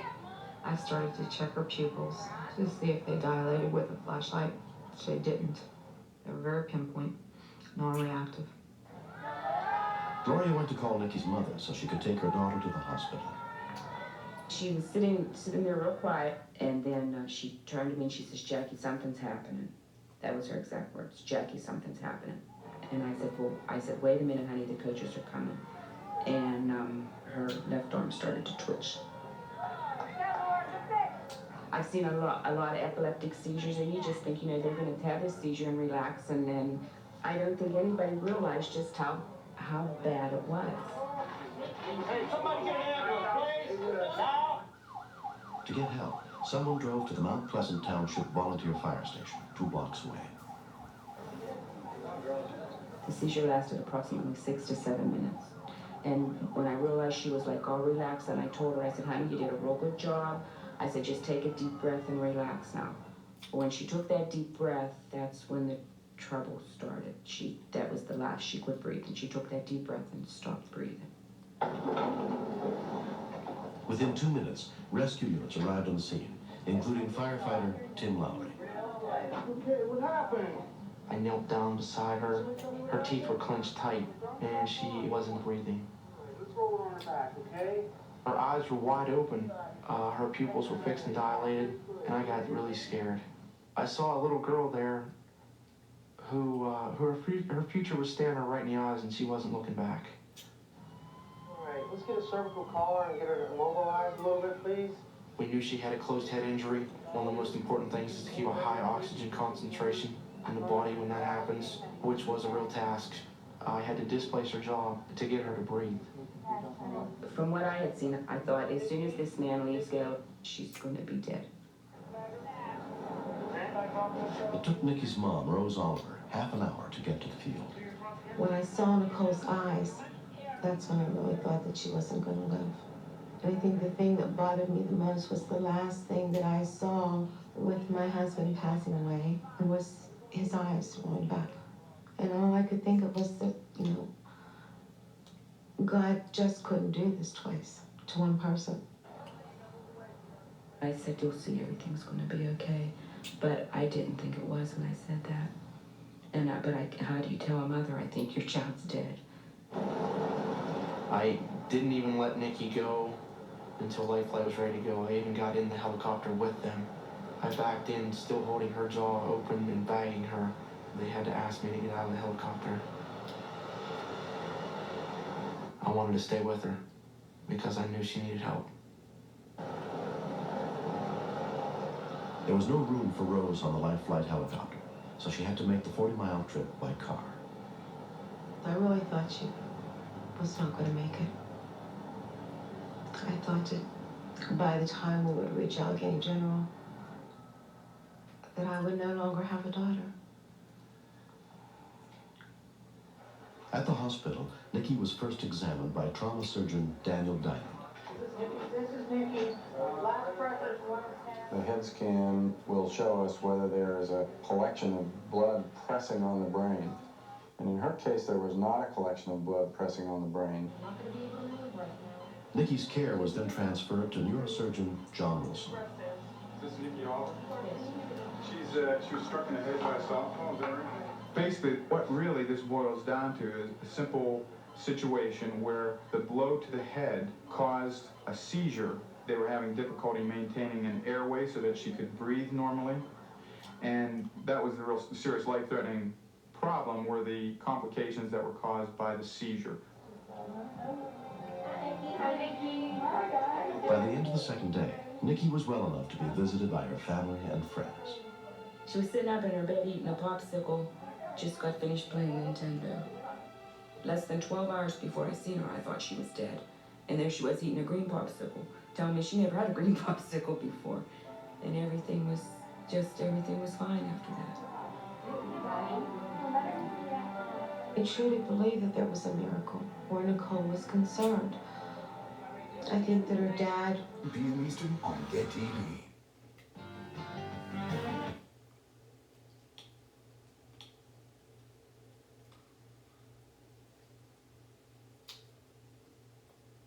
Nikki's just a magnetic kid. She draws everybody. She's very intelligent. She's very fun. She's awesome. She's a great kid. I love her to death. We'll be friends for a long time, I'm sure.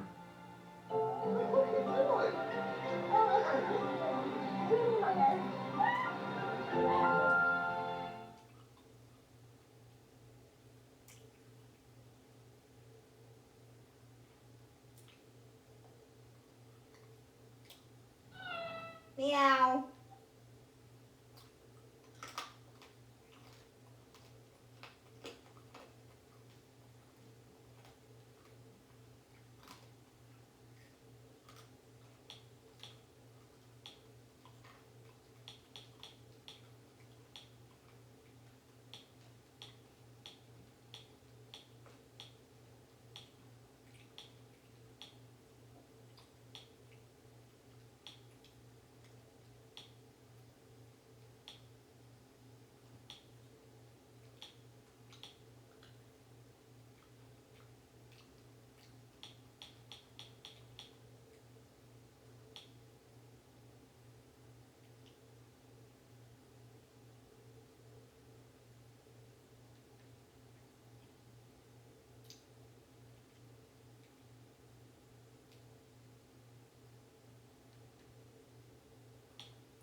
and TV show streams going.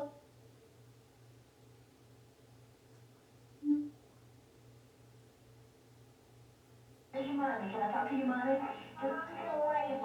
You're in sports and TV shows.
The jury deliberated about 45 minutes.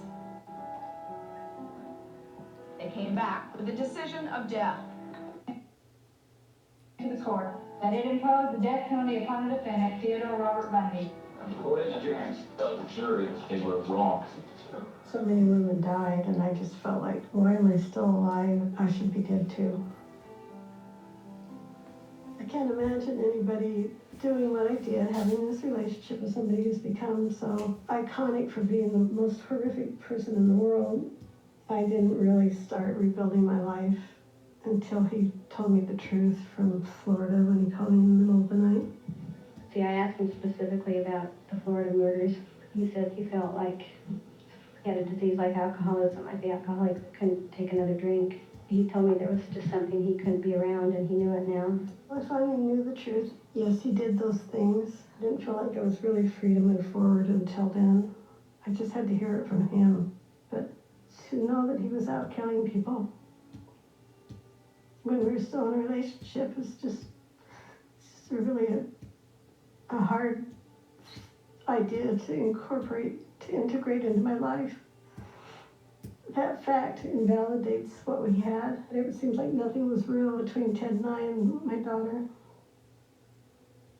I don't give a fuck whether he loved us or not. It makes no difference. Do you think it matters to your mom? Probably.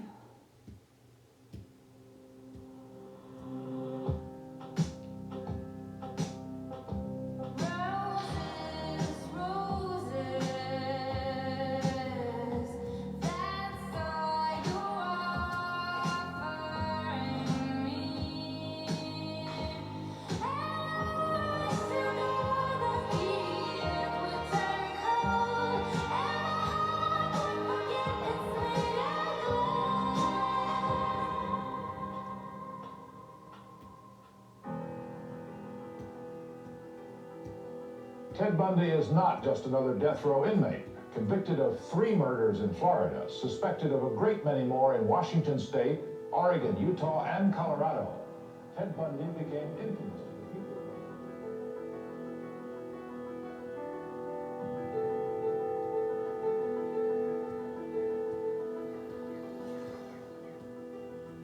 I just moved to the University of Florida, and one of my professors was very active in Gainesville Citizens Against the Death Penalty. And he would invite people over to his house, people involved in different cases, and there was Carol. And we became good friends. She talked about the circus that was at trial and Ted's side of it, and how she could believe that he could be innocent. She married him at the sentencing part of a trial. Will you marry me? Yes. and I do hereby marry you. She was very much protected and surrounded by people who did not question whether he was innocent or guilty because they were attached to the death penalty project.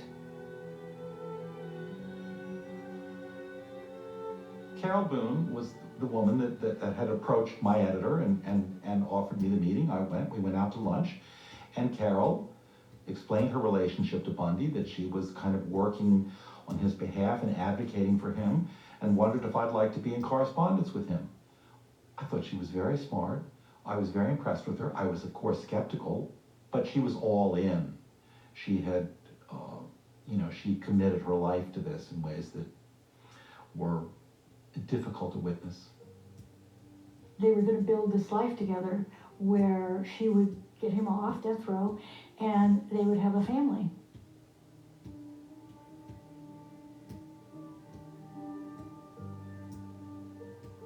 She was going to save him. And that goes back to her history of her 15-year-old brother drowned in a neighbor's pool. She definitely felt responsible and very guilty about Frank's drowning while she was supposed to be watching him. And so that was one piece of, I need to save, I need to redeem, and I'll save this man. You know, there were Christmas cards that went out to people, Ted, Carol, Rosa, and even the dog print of Carol's dog. And they were trying to be normal. They had not had normal lives. Normal was a big word.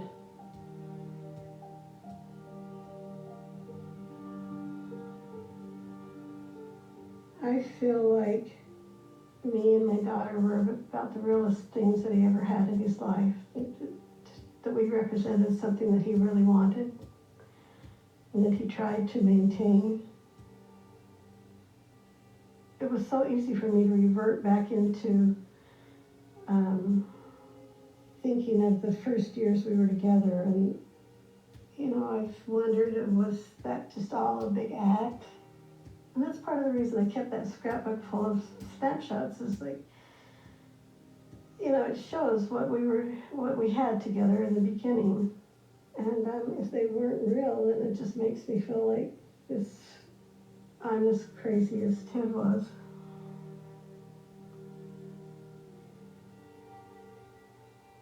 I had to go from the place of love and tenderness to the place of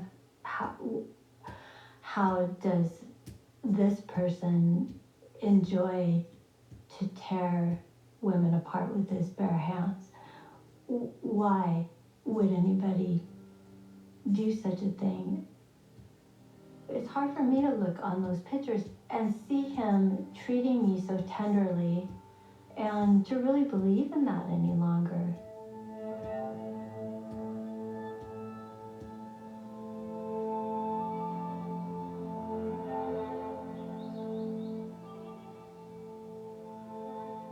Do you remember that camping trip with your brother? Well, there's several camping trips like that. I looked to be about 9 or 10, maybe 8, right? On one hand, I'm curious about where it is, and I must admit, right now thinking about it, seeing this, on the other hand, I care less. Kind of sucks to have to say it, but I really wouldn't want this picture. There's no joy in it. Absolutely none. There was then, but not now. He could do a million of these, but it doesn't outweigh one, just one of the victims, One of those people, it only takes one person that he killed to make it all just go to shit,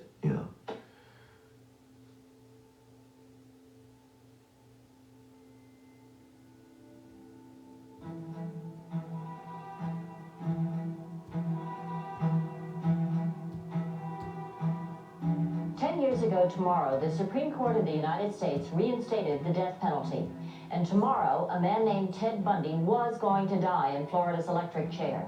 He's been granted a last-minute stay of execution, pending an appeal based on legal technicalities. The call came to a young associate, and he said, there's a warrant and we need somebody to file an application for a stay of execution in the Supreme Court. And he asked me and asked another young associate, Polly Nelson, if we would take on the case. The associate walked in my room and asked, "Do you want a little pro bono project?" And I thought, oh my God, that's exactly why I became a lawyer. I mean, that's a lawyer's dream, is to represent somebody on death row against being executed by the state. I was a brand new lawyer, and this is my very first legal case. I could picture him alone in a cell waiting to be executed. You know, it was just extremely personal for me to identify that threatened soul. When I was 10 or 11, I just remember after a rain, worms had ended up on the sidewalk and the water had receded and they were struggling. And I felt so sorry for them that then I made a mud bath for them and I put them in the mud bath because they seemed so despicable, and that was the reason I needed to help them, because nobody else was going to help them. So I went to the prison for the first time to meet him, and they put us in the lunchroom, basically, where the families met. And I was shocked. It was not what I was expecting from a maximum security prison. He showed me pictures of his daughter and his wife, Polaroids that the guards would take for a fee on Family Day. So I looked at him and thought, okay, now what can I see in this man that would alert me? But I saw nothing. There was nothing. No sense of guilt. He was humble and quiet, and I couldn't recognize danger. No sense of it whatsoever. I think he wanted to impress us that he was a good guy. He wanted us to respect him, I think, as a person, to not be recoiled by him, to sit in a room and have a conversation with him, and not, hold our nose. I felt I held his life in my hands, like a worm or a kitten. And when you have someone's life in your hand, you don't make a lot of judgments about the bigger picture. It becomes non-negotiable. This person is going to die if I drop him.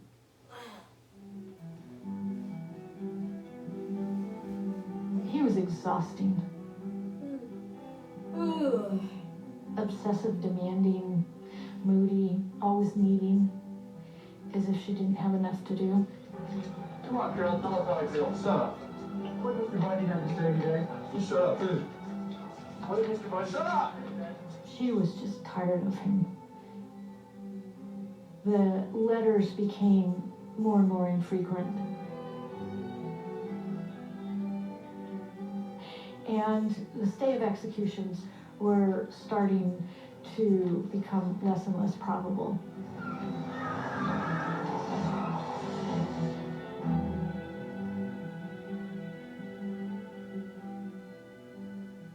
After he was convicted in Utah, that was March 1st of '76, I was completely devastated because I just couldn't get a grip. I knew I had to put my life back together. I started seeing a counselor, and he told me that if I continued to drink, he wouldn't see me. He said, "You've got to quit drinking if you're going to get well." I finally got sober in a recovery program, which was pivotal. And just working to rebuild my life. Until then, I was not a very good mom to Molly, for sure. She's a really strong, wonderful, smart young woman, and she does quite well, but there's not any way to give her back her childhood. You know, nobody sets out to drag their child through this, and it has to be a terrible feeling that this all went so wrong. And I know that she did the very best that she could, and I don't have any feelings of blame or anything like that about it. It wasn't her fault. But it was a really challenging time for me. I did things that were so reckless because I didn't care. I tried to drink myself to death, I believe. I felt like a rabbit in its hole waiting to die during parts of my drinking. I just drank till I would fall asleep because I wanted my life to be past now, so it could be done. A federal judge today refused to put off the execution, and unless the U.S. Supreme Court orders a stay, Bundy will die. Ted had never admitted to Carol anything but that he was innocent. But just before it looked like there were no more stay of executions, he had run it out.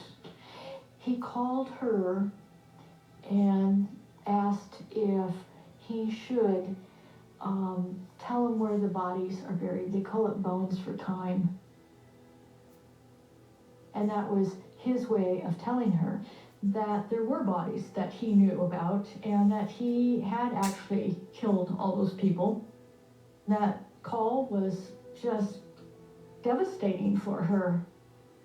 She was really angry. I'm surprised she talked to him at all. And he wanted to talk to Rosa, and she said no. So there was no goodbye for Rosa. From Rosa to Daddy, I love you. He wanted to confess to law enforcement, thinking that that would ingratiate him to the governor for cooperating. And so I said, okay, well, you'll have to describe one to me first so I could see what that sounds like, or what is it that you're going to say. So he's very reluctant to start, and we're sitting in this small, this time, room in the warden's office, just on a small table, and he's got his hands on the table. And his whole persona, his whole physical being is darkening. His arms are getting dark, his face is getting dark. And he goes to a different place. He was in a different place. And for the first time, I felt afraid of him. What I remember about him describing that attack, he was kind of driving around, maybe thinking about it. He saw a hitchhiker.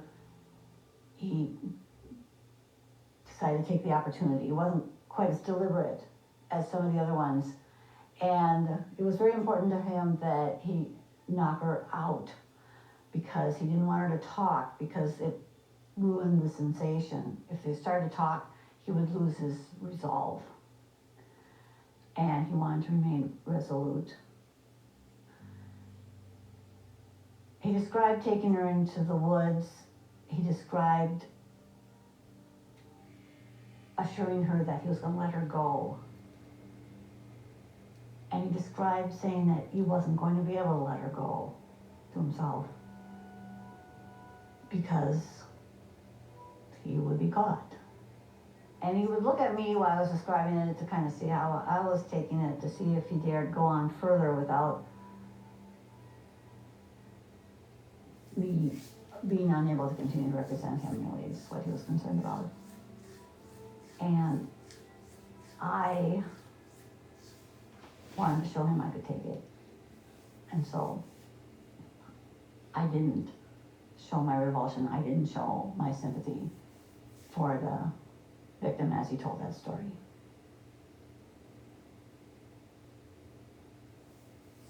I had joined forces with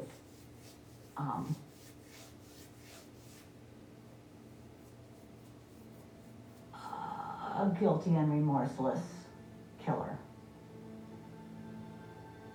In an effort to win a stay of execution, Bundy has begun confessing to many murders he had previously denied committing. Bundy confessed to all 8 Seattle killings and 15 more in Oregon, Utah, and Colorado.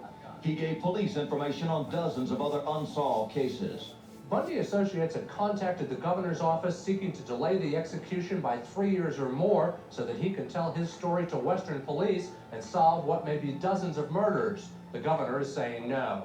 He never confessed to Susan, did He he? wouldn't talk about Sue. He would talk about the others. I think at one point there were a couple psychiatrists that asked him about the different girls, And when they came to sue, he said, I don't want to talk about her.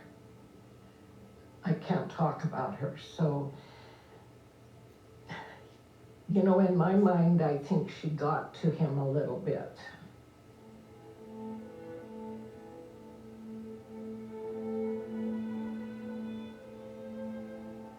I'd always thought it was very odd that he didn't reach out to me before he was executed.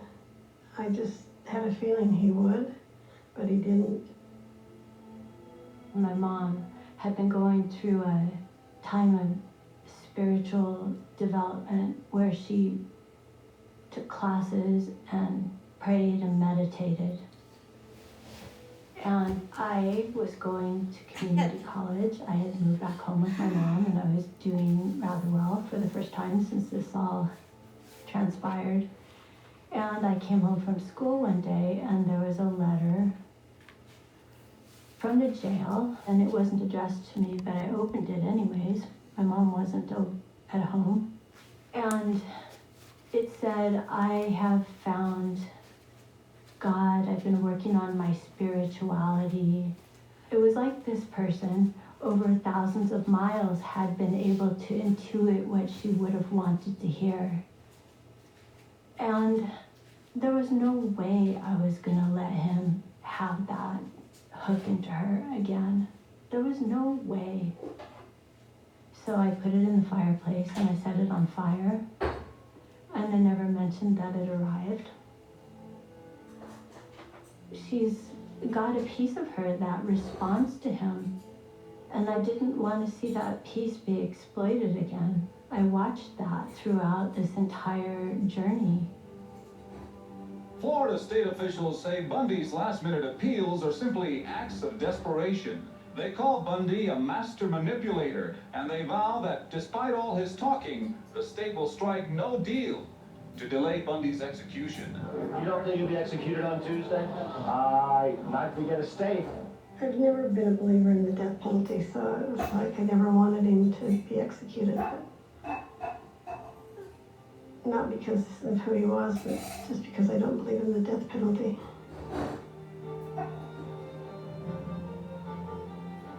I guess I went numb. I just couldn't really think about it. My daughter and I spent the day together. We went to visit a friend up in LaConner. And just tried not to tune into what was going on. I found the crowds outside the prison. I mean, it just was really bizarre to me. They'd be out there cheering. The appeals are more free. Now justice is done. He's fried like a fritter. A coming for fun. He ran for more time. The execution was scheduled for 7 a.m., but we had to be at the prison at 5 a.m. And then there's sort of a whole ritual that happens. You know, they have a buffet breakfast for the witnesses.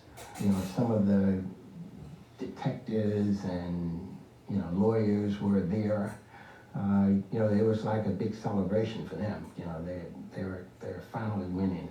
At 7 o'clock this morning, guards led Bundy to the death chamber. At first, he seemed startled. He looked taken aback by the electric chair when he entered the room, but he immediately regained his composure. He sat down and started looking around the room, making eye contact with people. He acknowledged me and I acknowledged him. And I think that settled him down a little bit when he saw me. And then, he made his final words, and they pulled the veil down, and I looked away. I mean, I didn't look to see. I mean, you could hear what was going on. You could hear the electricity, the jolts.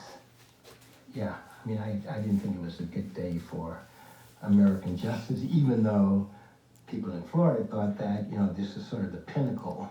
They had, taken out the guy who they most wanted to execute. I thought they did it in a way that diminished all of them, and me and everybody else who participated in it. The signal has now come shortly after 7 o'clock this morning Eastern Time. The signal came from the witness window at the facility there that Ted Bundy had died in the electric chair. When asked for any final words, Bundy made only a brief statement. His last words was just give my love to my family and to my friends. Then guards covered his face. The executioner... One of his attorneys called us after he'd been executed and said that Ted had asked her to call us and make sure that we knew that he loved us. And she also said he wondered why I never responded to his last letter. And I didn't know what last letter she was talking about. So that's when Molly told me there had been a letter that had come. Yeah. You were protecting her, weren't you? Mm-hmm. I guess I could have lied and said it was lost in the mail, but I didn't. I told her I burned it. And she accepted it very quietly, but I could tell it hurt her heart that I had robbed her of this closure, this last interaction. But I wasn't sorry. I'm not sorry at all. And I'm especially not sorry that he went to his death wondering why she never wrote back. Good. Maybe she's done with you, you know? Maybe she's got no interest, and I'm not sorry for him to believe such things at the time of his death. What were you worried that might have happened if she'd read the letter? That she would be distraught, that she would be connected to him, that they would then correspond, that she would grieve his passing in a very active way, that he would somehow get his hooks into her. Yeah, she'd seen that many times before, so it wasn't a stretch of her imagination.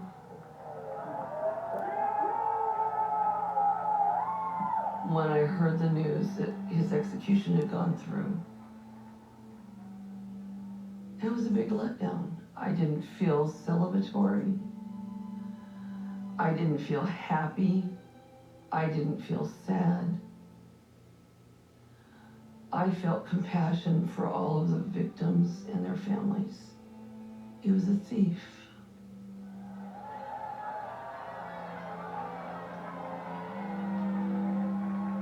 We got him. It's over. I mean, it's great. We heard it on the news. We heard everything about it. And I remember saying to my dad, it's like gonna be a good night tonight. I did. I felt that. I said a great prayer to George. It's over, baby. You bet. It was a good night. I felt real good about it. Yeah.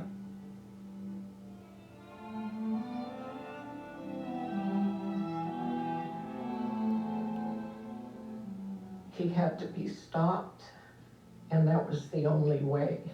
But it was hard for us. Yeah, there's always a flip side, isn't there? There's another mother, another family.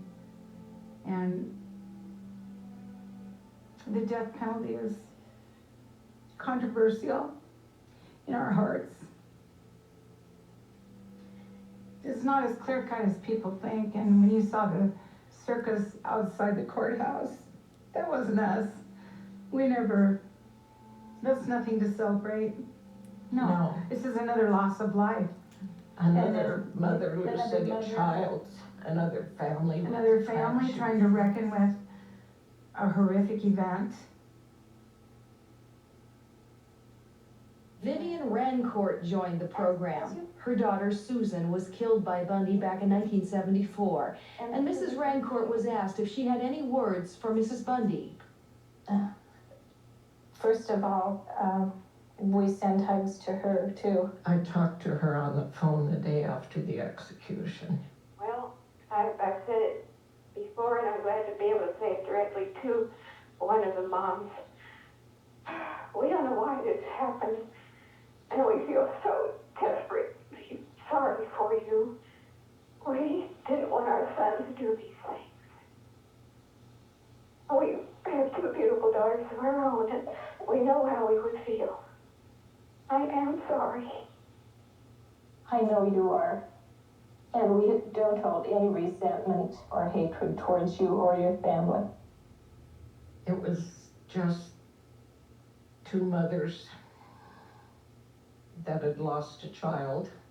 She didn't have to apologize. She didn't do this. Her son was sick. You should know that the men in our family did not feel like we did. I want to be honest about that.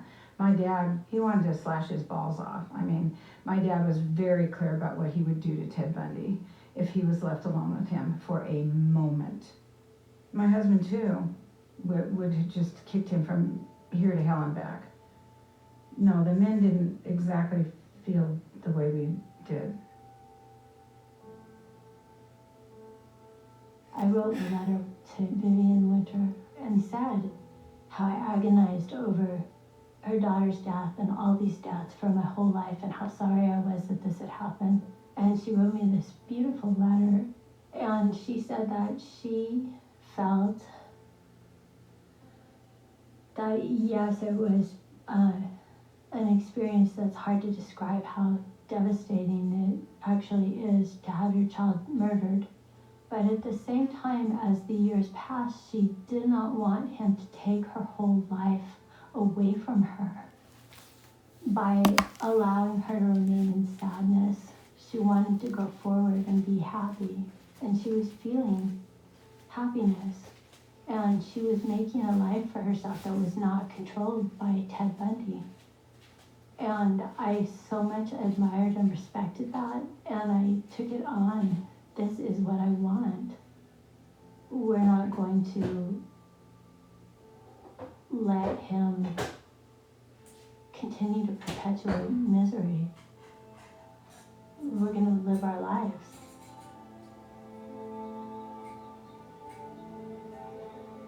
Come on into my abode, my home.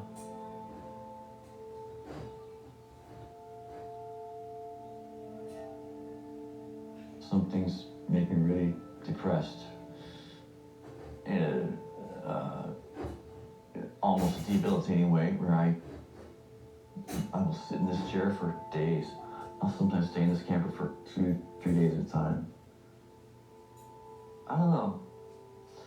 I'm not really afraid of not having a normal life. I've gotten used to life being kind of a bit of a, you have to kind of jimmy rig your way through life sometimes. I don't recommend it to everyone to live your life precariously, but if I know I have enough to keep shelter and food for my cat and I, that's the most important thing.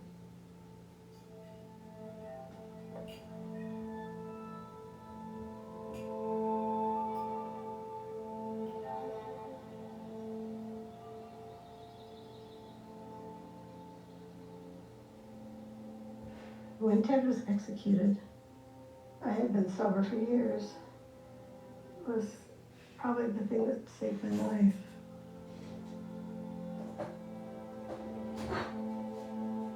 I also started hiking a lot, spent a lot of time out in the woods. I had a really nice group of sober friends. So I was putting my life back together.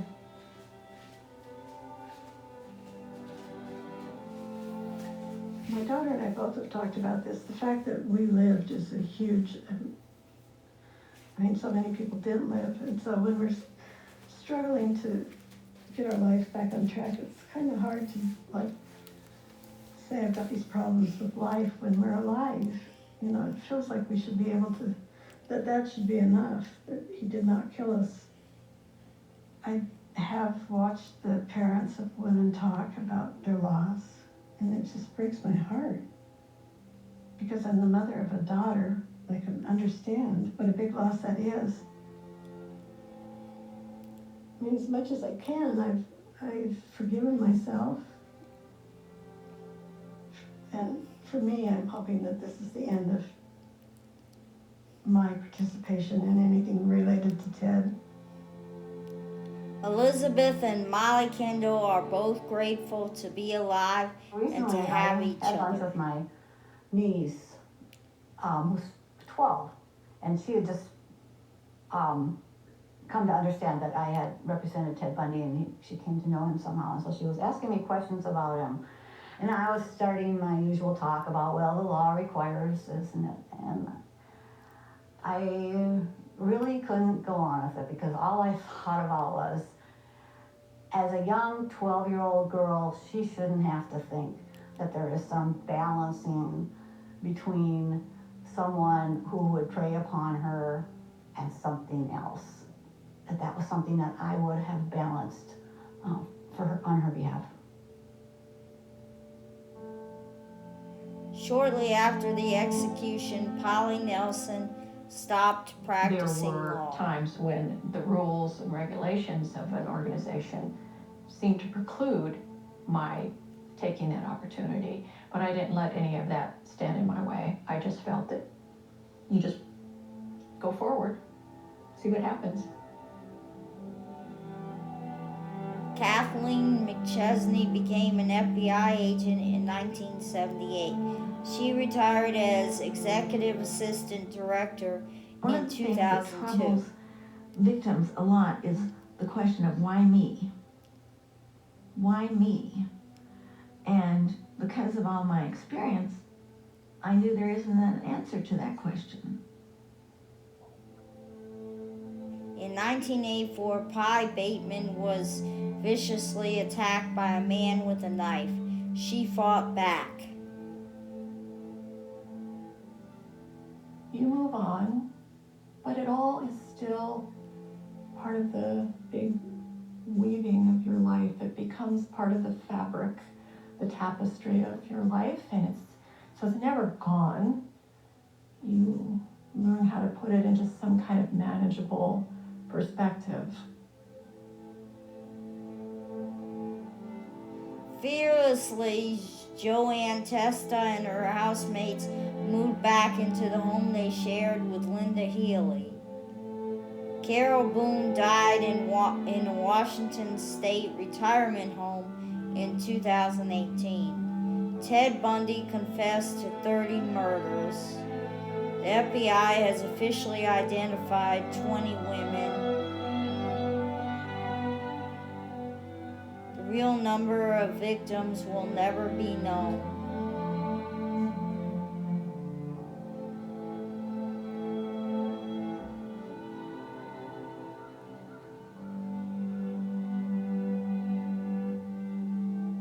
Even though I was victimized, I wasn't a victim. I mean, my husband knows, but I never directly talked to my own children about it because, you know, I'm mom, so I just don't want to be, you know, we want to be mom and dad. I mean, I just wanted to do normal things, be a normal person. I didn't want to be marked as a victim ever.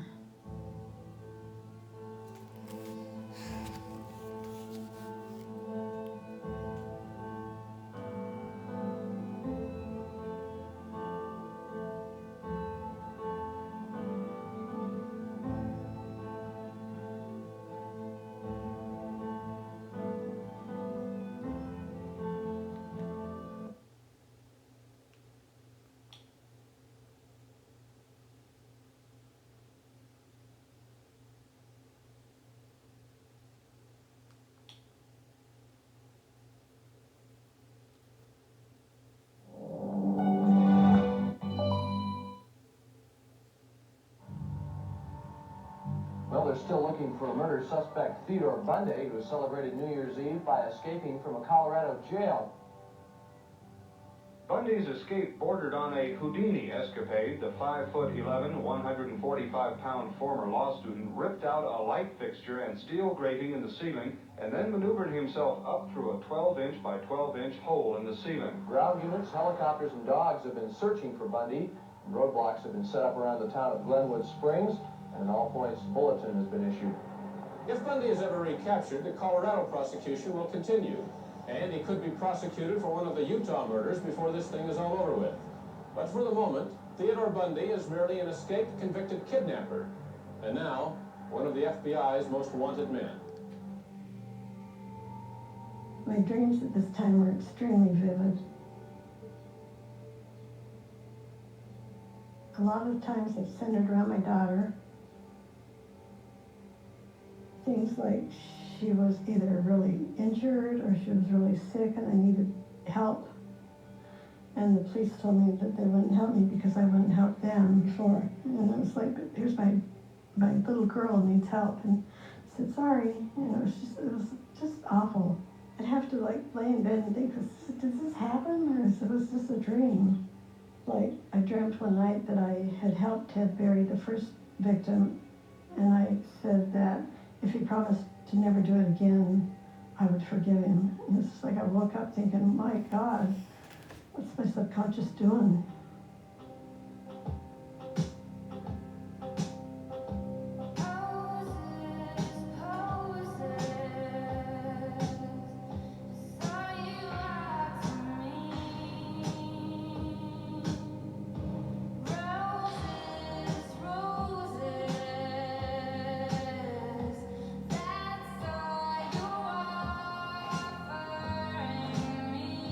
Ted Bundy falling for a killer.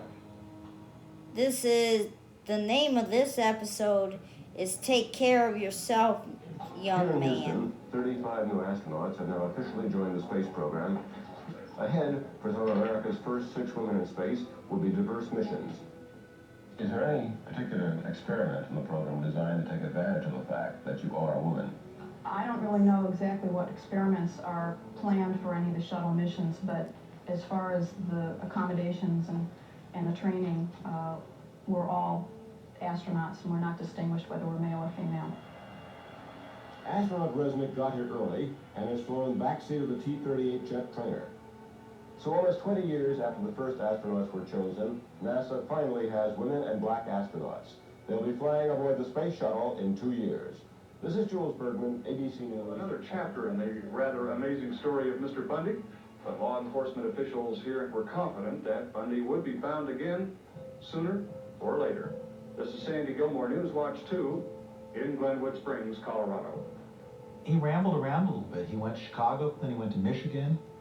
He watched the Rose Bowl game in a bar in Ann Arbor when he cheered for UW and got roaring drunk, he said. I was a teenager when he was arrested, and I didn't really see the escaping as him being full and guilty. Because, I was a kid. I was being stupid and naive. I was thinking, like the fugitive story. Richard Kimball ran away to find the real killer. Probably what I was thinking. And at the same time, a part of me was blocking it out, going, dude, whatever it is, you can't do nothing about it. It'll never ruin your life. The part of me trying to protect myself from all the pain by just saying, man, just go outside and ride your skateboard. Fuck him. If he's guilty, then scumbag gets what he gets,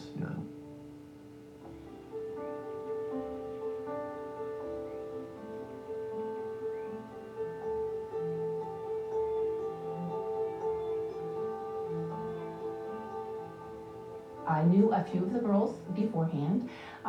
I didn't know all of them, of course, and I knew girls at other houses as well, but there was just something that drew me to Kaimea. In sororities, you tend to become a family. You form a sisterhood and you become friends with these girls. I think more so than other sororities, we were a little bit different. The girls had their own desires and wishes, and they weren't all the same. So we were definitely not a cookie cutter kind of organization. Lisa was so honored to be a student at Florida State University and just so happy to be there. She taught me how to do a line dance. She had the hardest time teaching me how to do this line dance. Now, I had had years of ballroom dance training. I had, at that point, I think 18 years of ballet training, but I could not get this line dance down. And she was so patient with me. But through the course of her teaching and instructing me, we would just crack up laughing. January 15th, 1978, shortly after 3 a.m. I don't recall what it was that stirred me. I just, for whatever reason, went immediately to Lisa's room and opened the door and went in. There, she was covered in blood. She was absolutely covered in blood, and she was moaning. And I, reached out to her, and she was touching her mouth. And to this day, I have that memory of her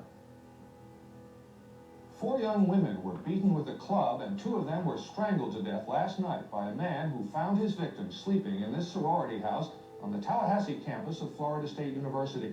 A man was seen leaving the house with a club. I still have the image in my mind, and I still, care for her deeply, and I just wish I could have done something.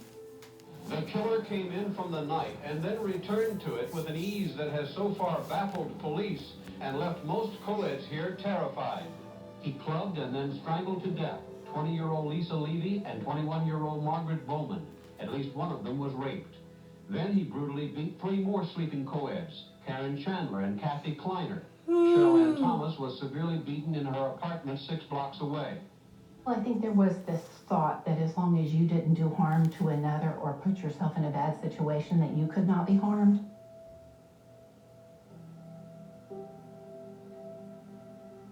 And in fact, these were totally innocent women that were, unjustly attacked, and 2 lives were taken. I always took my newspaper on my morning break, and when I was reading the paper, I saw this photograph of a young woman peering out from behind a curtain at the Chi Omega sorority house in Florida. And I had this really bad feeling that it might be the work of Ted. The front door of the Chi Omega house was not only locked today, a policeman stood guard on the other side. We knew we had somebody who was in a rage, somebody who wanted to murder, somebody who was capable of brutality like I had never seen before, and I had seen a lot. Blood-stained bed sheets and numerous bags of other evidence were prepared. As I was leaving the Chi Omega house after daybreak, I got a phone call, and it was investigators from out west telling me that, had you thought about the possibility it was Ted Bundy? And I said, well, this isn't his kind of crime. This was a mass murder all in one location in a house, and there is nothing in Ted Bundy's history to indicate that he would operate in that manner. So I wrote his name down because they gave it to me. But I did not and could not fathom that he made his way to Tallahassee and then changed his MO completely and did something like this. He was looking for a college campus. That's where he felt comfortable. That's where he wanted to operate. It's a migratory story, almost like an animal migrating somewhere in search of a place to settle, in search of a place in search of prey. I mean, it's very primal. February 9th, 1978, 25 days after Chi Omega. He stole a Florida State University van, changed plates on it again, trying to cover his tracks, and trolled over 100 miles over to Lake City, this small little town. That little 12-year-old Kimberly Leach, I mean, just a girl in middle school walking along, and he takes her and found her in a hog shed or whatever that was. 12 years old. A child.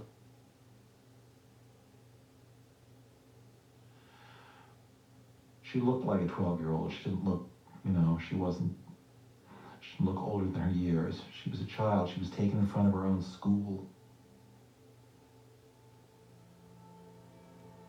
As a mother, you're trying to give your daughters the best life ever. But, what I really brought into her life was rapes and murders and lies and craziness. It took me a long time to take it in, what that means to me. I mean,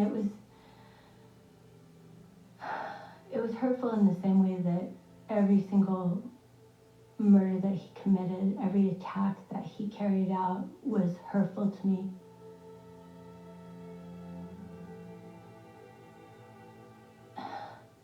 This girl could be my twin, we were the same. And I really grappled with, does this have anything to do with me? And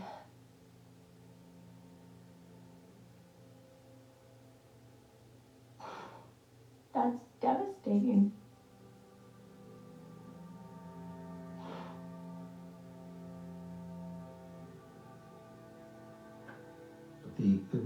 recklessness of it seems to suggest that he was careening towards an end of some kind.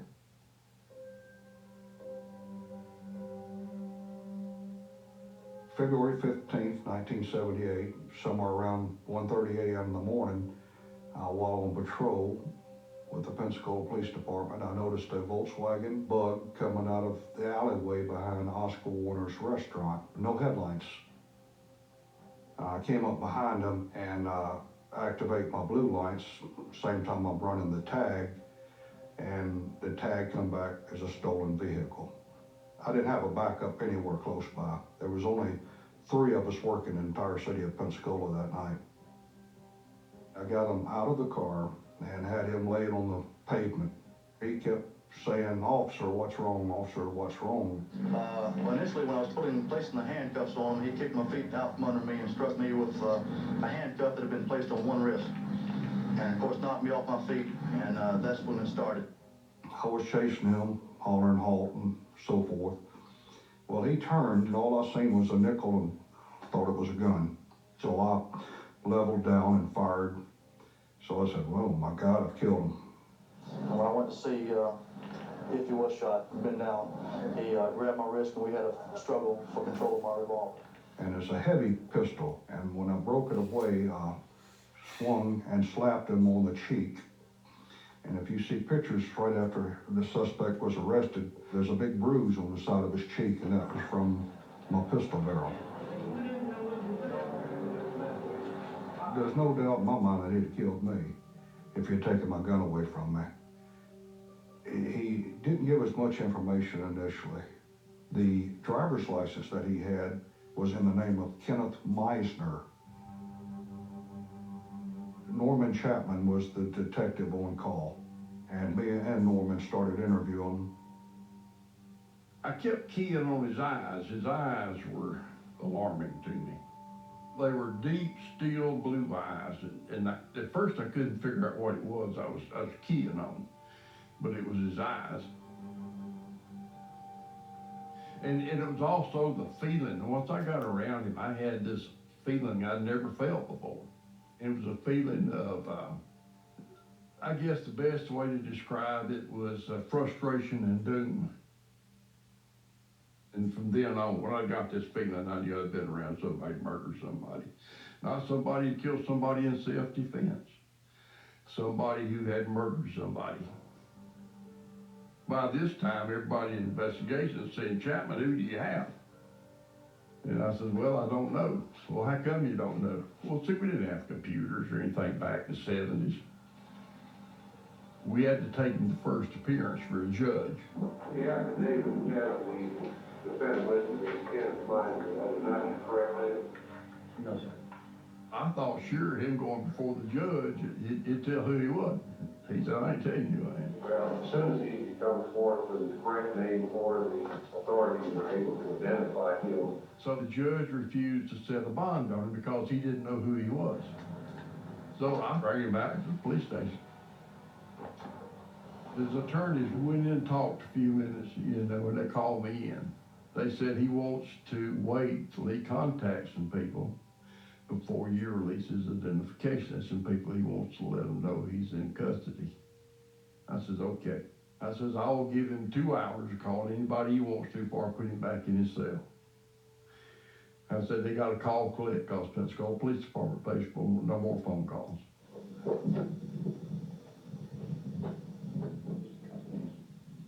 Are you aware that this interview is being taped? Yes, Is it taped with your approval? yes. Okay, would you describe the telephone call that you received from Ted Bundy? He called collect. My daughter accepted the charges. I told him that he shouldn't be calling me, that my phone had a trap on it, and he said that he was in custody. And I asked him where, and he said Florida. He said, he repeated over and over again that this was really going to be bad when it broke, that it was not going to break until tomorrow morning and be in the press, but it was going to be really ugly.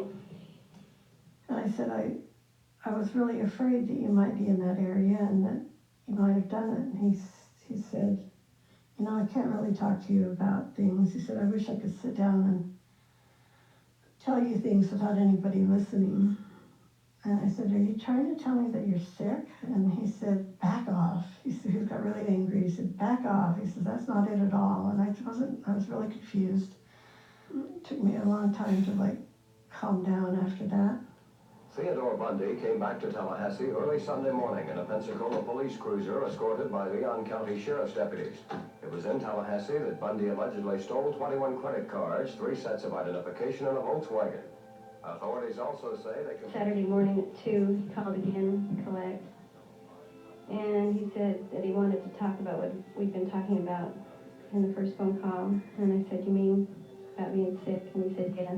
Sheriff Ken Casares said investigators will continue pursuing all leads in the Chi Omega murders, despite having Bundy as a prime suspect.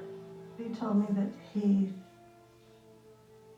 knew now there was something that he couldn't be around. And when I asked him what is that, he said, don't make me say it. So I knew that he was meaning young, beautiful women. He just was addicted to killing.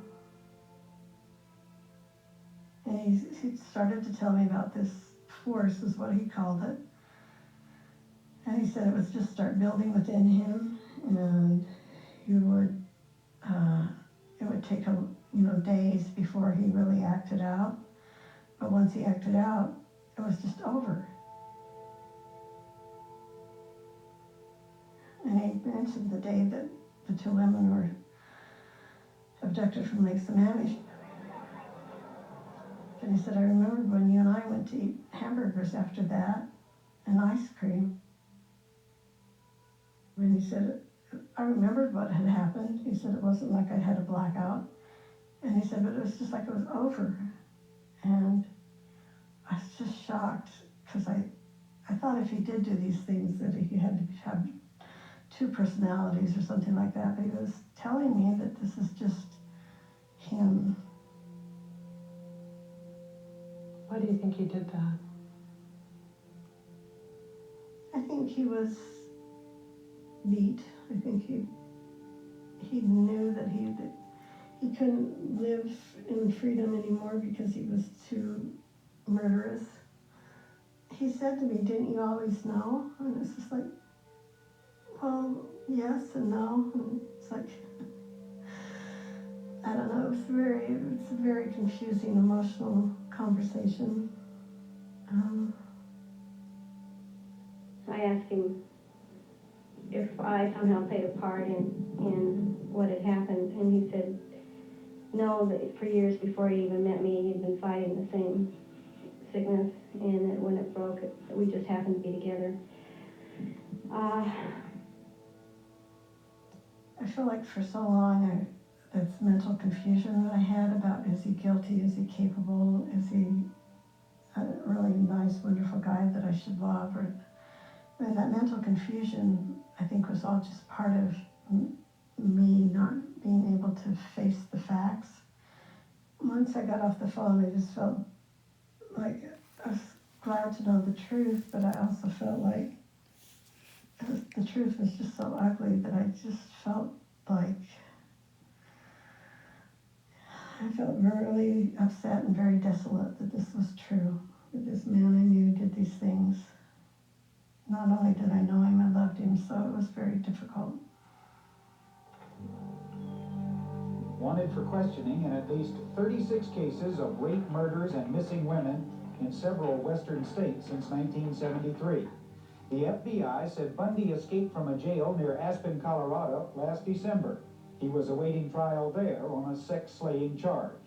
In January, according to Florida police, Bundy was living in Tallahassee at the time when 5 Florida State University co-eds were attacked on or near the campus. 2 of the young women died as a result of the attacks. At a news conference... He alluded to Tallahassee. I asked him specifically about the Florida murders, and he told me that he didn't want to talk about them, but then in the same conversation he said that he felt like he had a disease like alcoholism, like the alcoholic that couldn't take another drink. I really thought he was going to confess. That's what he was talking about. So I was really disappointed in the following days when he didn't.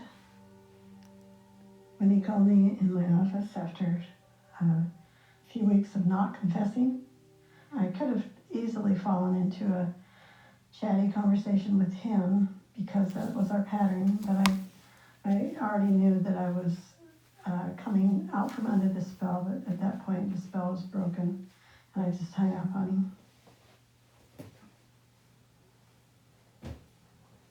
I was in the early stages of my journalism career, and I met an attorney who was at that point representing Ted Bundy. He called me and asked if I'd be interested in covering the Ted Bundy case, and in particular be interested in speaking with Bundy face to face. So I said, okay. I walked in with this attorney, and he was sitting with a stack of papers, and he was writing. And the first thing I noticed was that there was classical music playing on the radio. And I asked him about that, and he said, oh yeah, that's the local college public radio station. He was very soft-spoken, very charming, made direct eye contact the whole time. I began to ask him about different parts of his life, his childhood. I was probing the same things that people would probe for years thereafter. What kind of a childhood did he have? What was the relationship with his mother? And the more we talked, the more normal he seemed to be.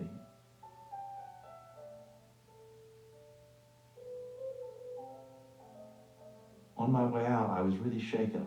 Here was somebody who I knew in my heart he had killed many women. I just knew it. And yet I felt that the person I was speaking with in that jail cell was not the person who did all these horrible things. The fact that someone whose background was so similar to mine could host a being capable of doing those horrible things, I just couldn't separate myself from him. If he was capable of it, then I had to confront the notion that maybe I could have been capable of something like that.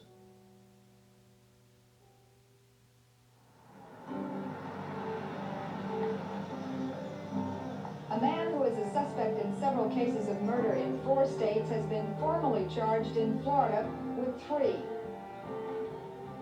Okay, ladies and gentlemen of the press, I'm meeting with you tonight to inform you that Theodore Robert Bundy has been indicted by the grand jury of Leon County this afternoon and in sealed indictment. I was the director of the investigation that involved Ted Bundy. I had the authority to take over and to discharge my duties by directing, and I did. I did not want to lose total control over him. Every time he did anything, it was approved by me. So one person took, and I admit it, absolute control. Anybody back here, I don't want any motioning to me. I went to Judge Cowart and to Harry Morrison, who was the state attorney, and said, here's my dilemma. We have the indictment. I want to get it out of the way, but the media wants to be there. Judge Cowart said, Sheriff, read that indictment tonight. I have copies for you. I have copies of the indictment to give each of you. So Harry Morrison, the state attorney, said, I agree. It's your jail, it's your inmate, handle it. I said, okay. I had no idea how he was going to react.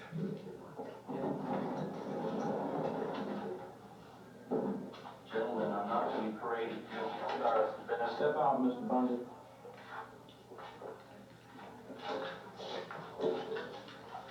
What do we have here, Ken? Let's see. You always say an indictment, all right? Why don't you read it to me? You're on bond for election, aren't you? Mr. Bundy? You got it, didn't you? Mr. Bundy? You told me that you were going to get me. You said he was going to get me, okay? You've got the indictment. It's all you're going to get. Let's read it. Let's go. Theodore Robert Bundy, you were charged. Ken Caceres realized what a bounty he had. And I just thought he was, you know, a guy on the way up, a showman. And I think he saw this as an opportunity to get local, state, but also national media by putting someone on display in his care, which is not ethical at all.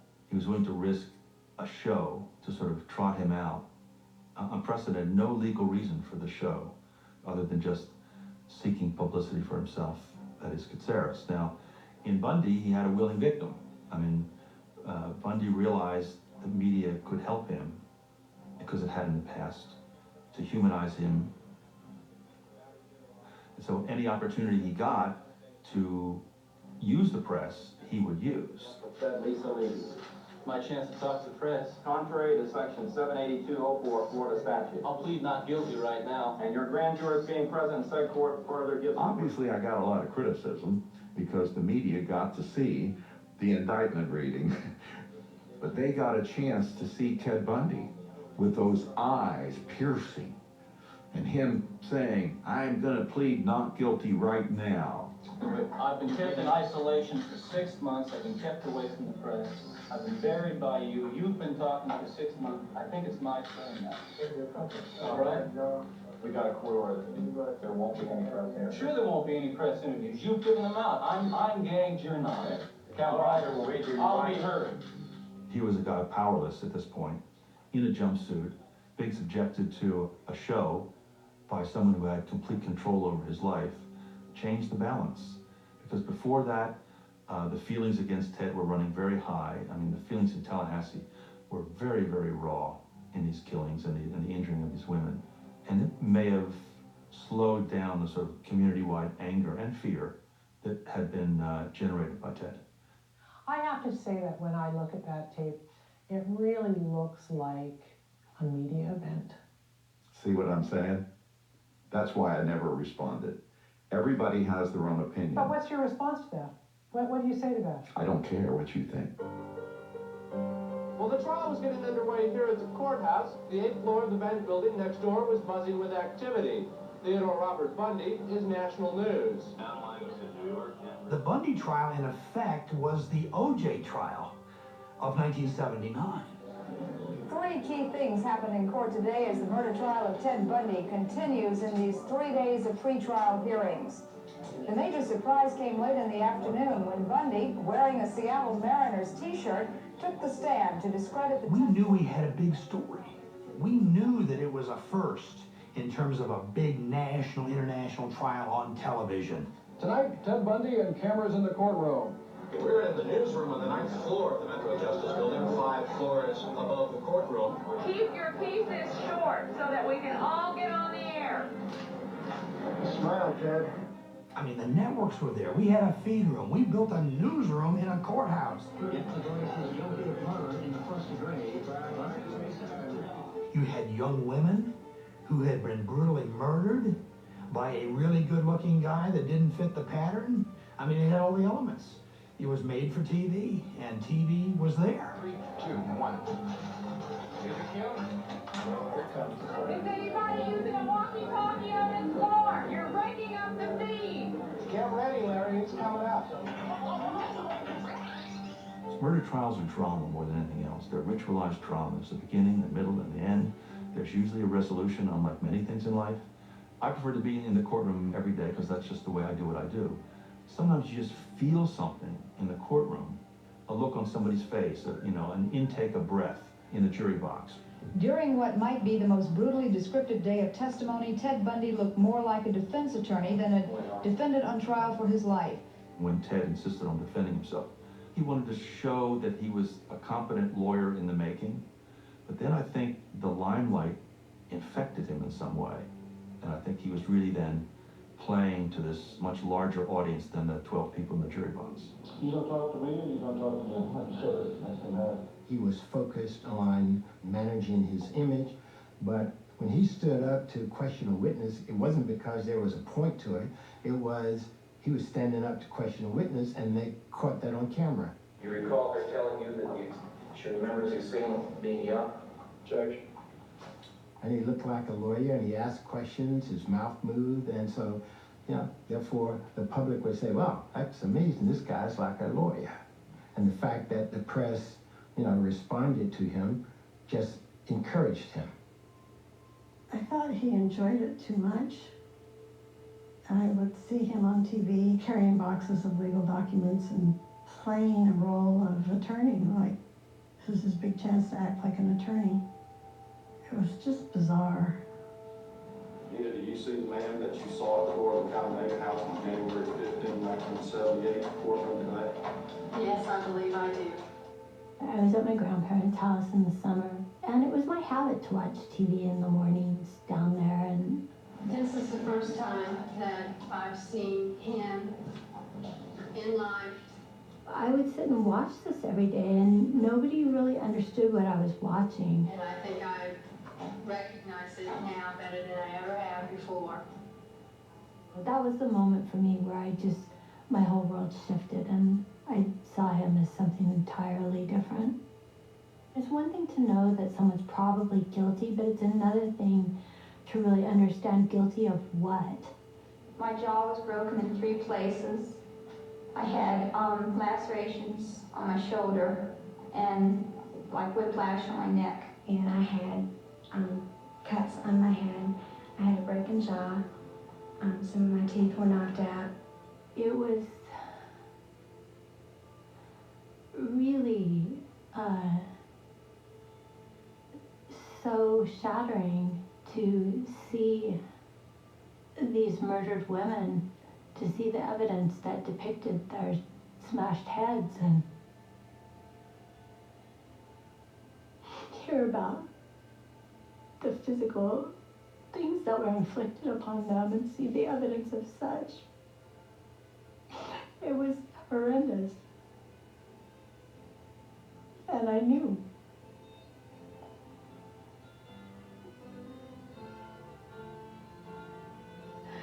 It's just like, where do you get disbelief at that point?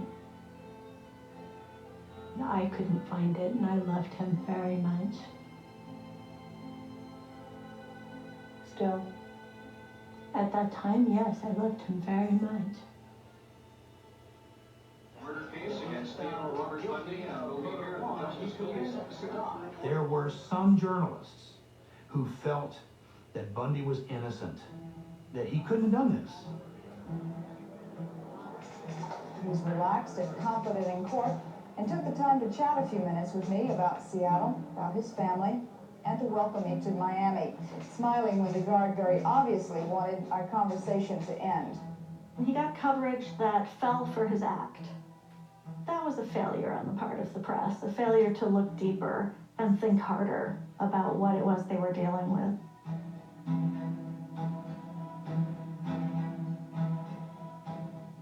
Theodore Robert Bundy, at age 25, a Republican campaign worker in Seattle. At 28, a University of Utah law student. At 30, a Colorado jail escapee and one of the FBI's 10 most wanted men.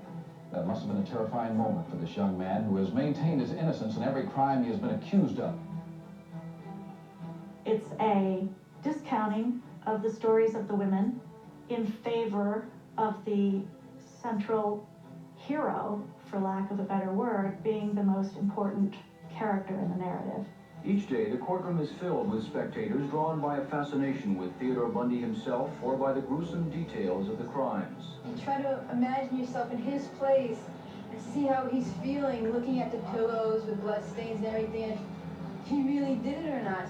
It scares me to be in the same room with him, but I know there's other people in there. So. Why do you do it? I don't know. But one woman who has been at the trial for the past 4 days and who frequently confers with Bundy has another impression entirely. Carol Boone believes Bundy is completely innocent. Some have called her his girlfriend. She prefers to be known as just a close personal friend. In the beginning, people were saying, have you heard about this woman, Carol Boone? She was in the courtroom, I think pretty much every day. She was not expressive, except for this weird smile she had when she would talk about stuff. She was just a little strange, and no matter what happened, no matter what the day's testimony was, she would have an explanation for why it was wrong or not incriminating. Carol Boone says she first met Ted Bundy 5 years ago when they worked in the same office in Seattle, Washington. Since that time, she has followed him, helping him prepare his legal cases, from Utah, where he was convicted of kidnapping a young woman, to Colorado, where he is suspected of murdering another, and finally now to Florida. Let me put it this way, I don't think that Ted belongs in jail. The things in Florida don't concern me.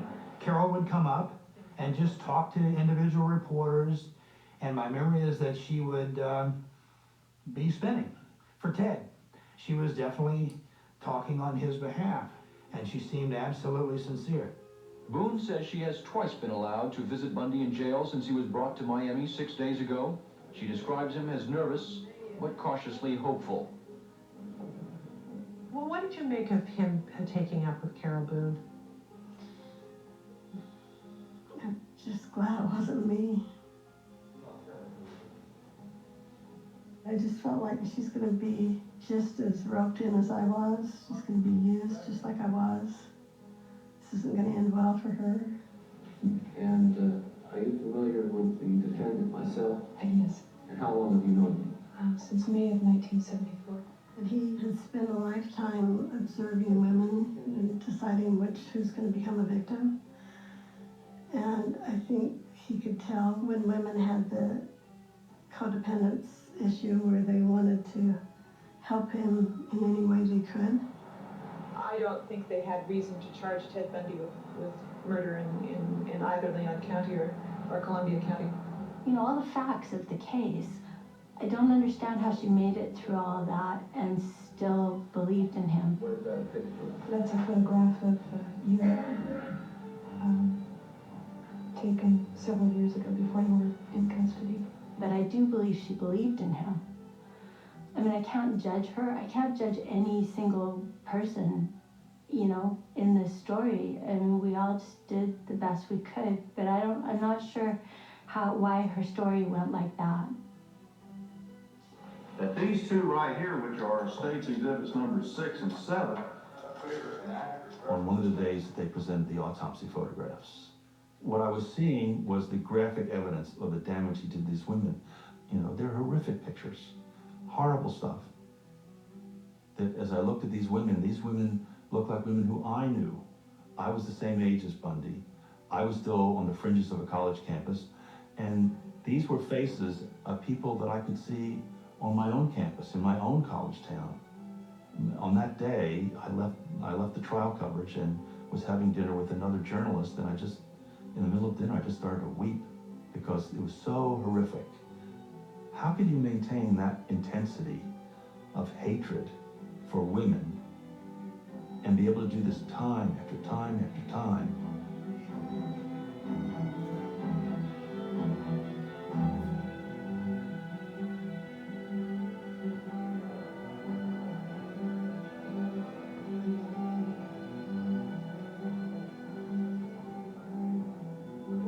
The verdict is in. Guilty on 7 counts, including assault and burglary, attempted murder, and murder. At this point, the judge has recessed the jury until Saturday morning. At that time, the 12 members will decide whether to recommend the death penalty. This court, independent of, but in agreement with, the advisory sentence rendered by the jury, does hereby impose the death penalty upon the defendant, Theodore Robert Bundy. All of us who covered that trial can remember categorically what he said to Bundy after he sentenced him to die. Take care of yourself, young man. Thank you. I say that to you sincerely. Take care of yourself. It's a tragedy for this court to see. It's such a total waste, I think, of humanity that I've experienced in this court. You're a bright young man. You made a good lawyer. I'd love to have you practice in front of me, but you went another way, partner. Take care of yourself. I don't have any animosity to you. I want you to know that. Take care of yourself. Thank you. That he would say that to him with no concern, really, for what these women actually experienced. It's almost paying homage to him, and that is a scary, scary thing. Following this court case, he will stand trial in Lake City, Florida for another death, that of 12-year-old Kimberly Ann Leach.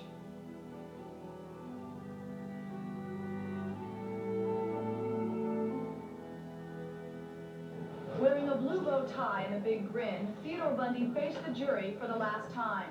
They reconvened to hear testimony from both sides before deciding whether to recommend life in prison or the death penalty.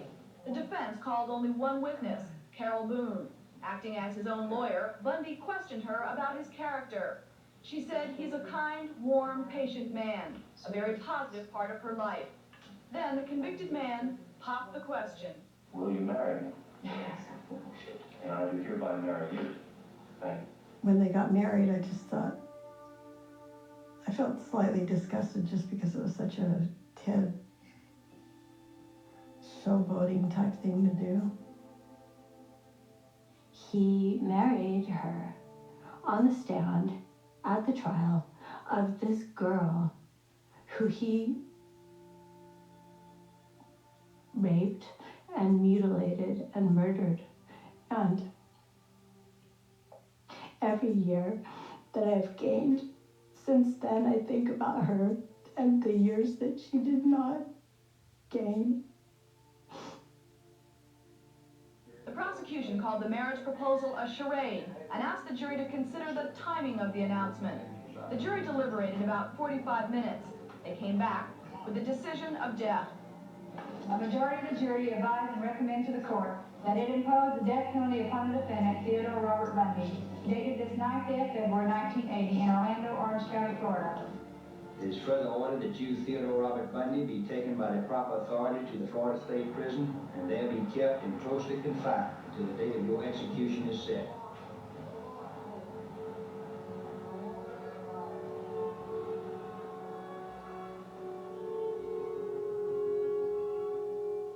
I mean, so many women died, and I just felt like, why am I still alive and I'm miserable? I think about the fear that they must have felt once this charming man turned into the monster that he was. I just felt decimated. That I was a complete failure as a human being and as a mother, and that I really didn't deserve to be alive. And I should be dead too.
For more full episodes of Rescue 911, hit the big red button and subscribe.